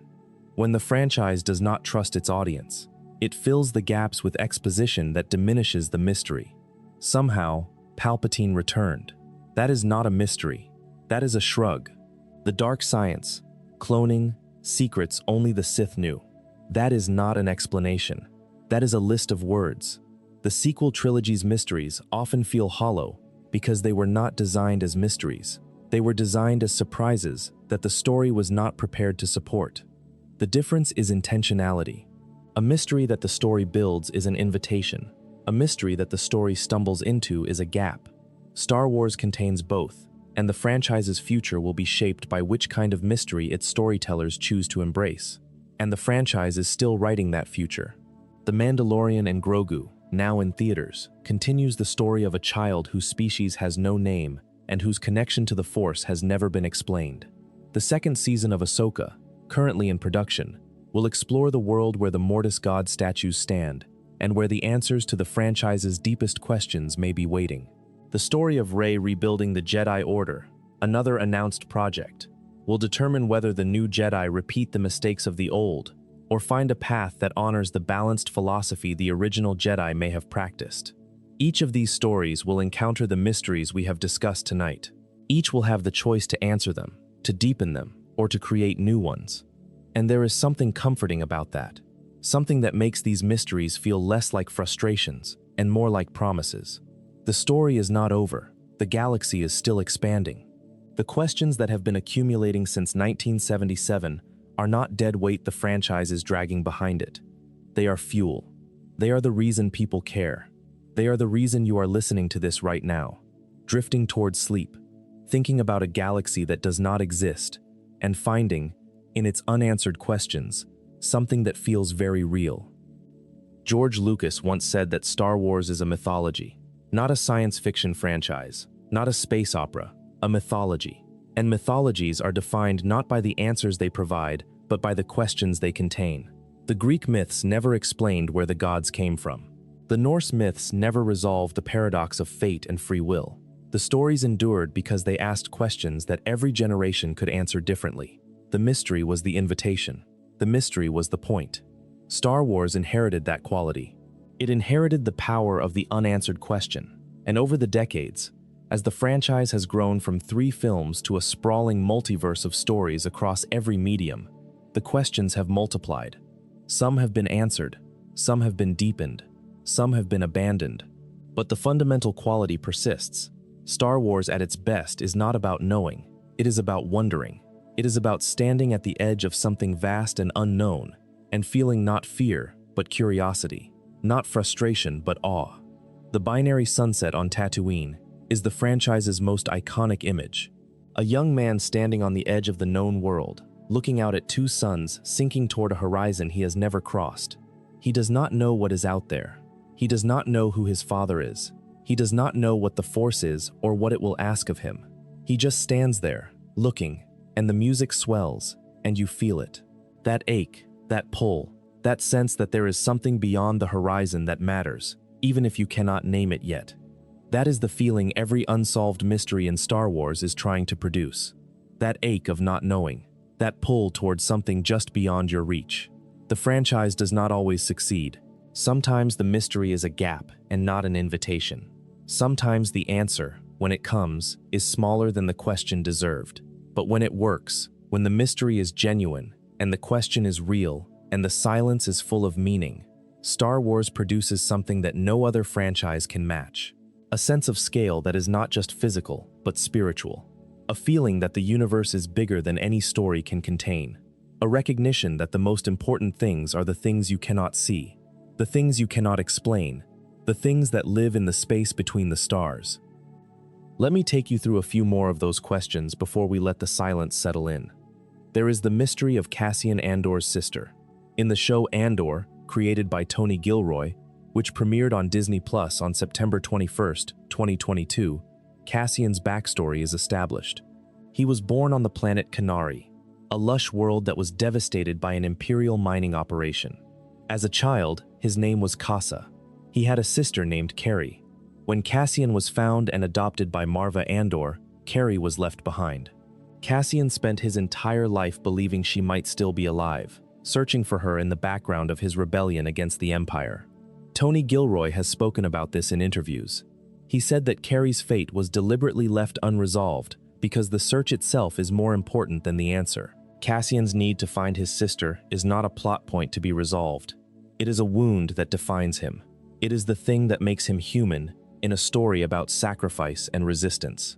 Whether Carrie is alive or dead matters less than the fact that Cassian cannot stop looking. The show ran for 2 seasons and chose not to answer the question. In the final season, Cassian sees his sister only in a dream, proof that even when the galaxy is on fire around him, Carrie is never far from his thoughts. But the audience never learns whether she survived. Gilroy's choice to keep this mystery open is, in itself, a statement about what kind of show Andor is. It is not a show that ties up loose ends neatly. It is a show about the cost of rebellion, and part of that cost is not knowing. Not knowing if the people you love survived. Not knowing if the sacrifice was worth it. Not knowing, and fighting anyway. There is also the enduring question of what happened to all the other Jedi. Order 66 killed most of them. The Inquisitors hunted many of the survivors. But the Jedi Order had approximately 10,000 members at its peak. Even if Order 66 killed the vast majority, that still leaves a significant number of potential survivors. The franchise has accounted for a handful: Obi-Wan, Yoda, Kanan Jarrus, Cal Kestis, the protagonist of the Jedi video games, Sari Junda, Ahsoka, who had left the Order before the Purge, Grogu, who was rescued from the Temple, a few others in comics and novels. But what about the rest? What about the Jedi who were on remote missions, far from their clone troopers, when the order came? What about the Jedi who were strong enough, or lucky enough, or paranoid enough to survive? What about the ones who felt the disturbance in the Force, when thousands of their brothers and sisters died simultaneously and chose to hide? There could be dozens of Jedi survivors scattered across the galaxy during the original trilogy era. Some may have abandoned the Force entirely. Some may have found new identities. Some may have continued to practice in secret, teaching students in hidden places, keeping the flame alive through the darkest years. The franchise has explored this territory in pieces. Jedi, Fallen Order, and Jedi, Survivor follow Cal Kestis as he navigates the post-Order 66 galaxy. The Obi-Wan Kenobi series showed the early years of the Purge, but the full picture of what happened to the Jedi survivors has never been assembled, and the vastness of that unassembled picture is itself a kind of mystery.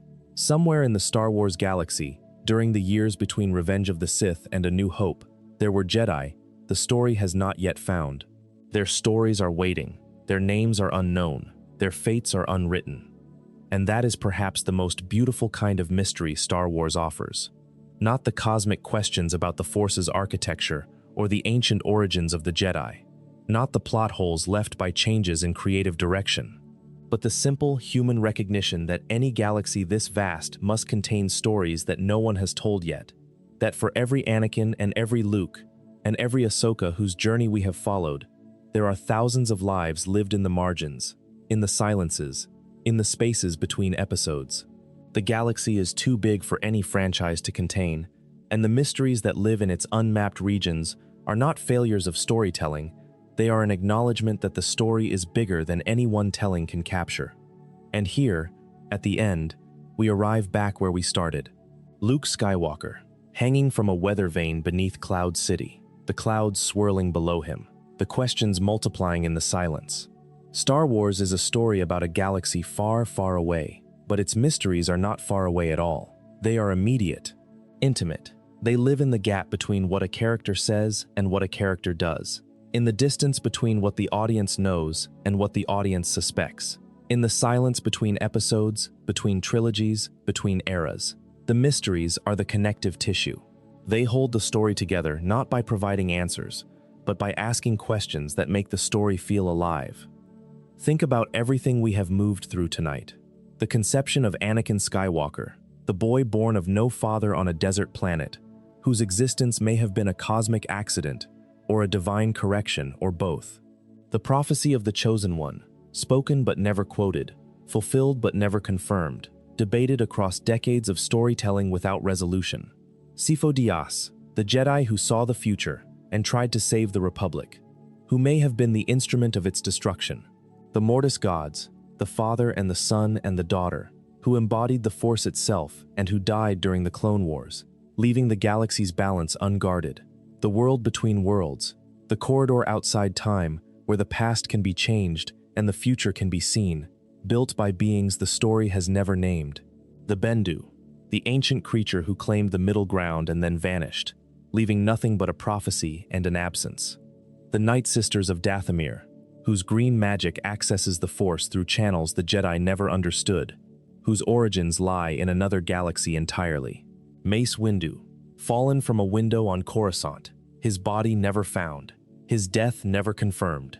Yoda's species, unnamed, unhomeworlded, unexplained for over 40 years and counting. The rules of death, and the Force Ghost's paradox of immortality without explanation.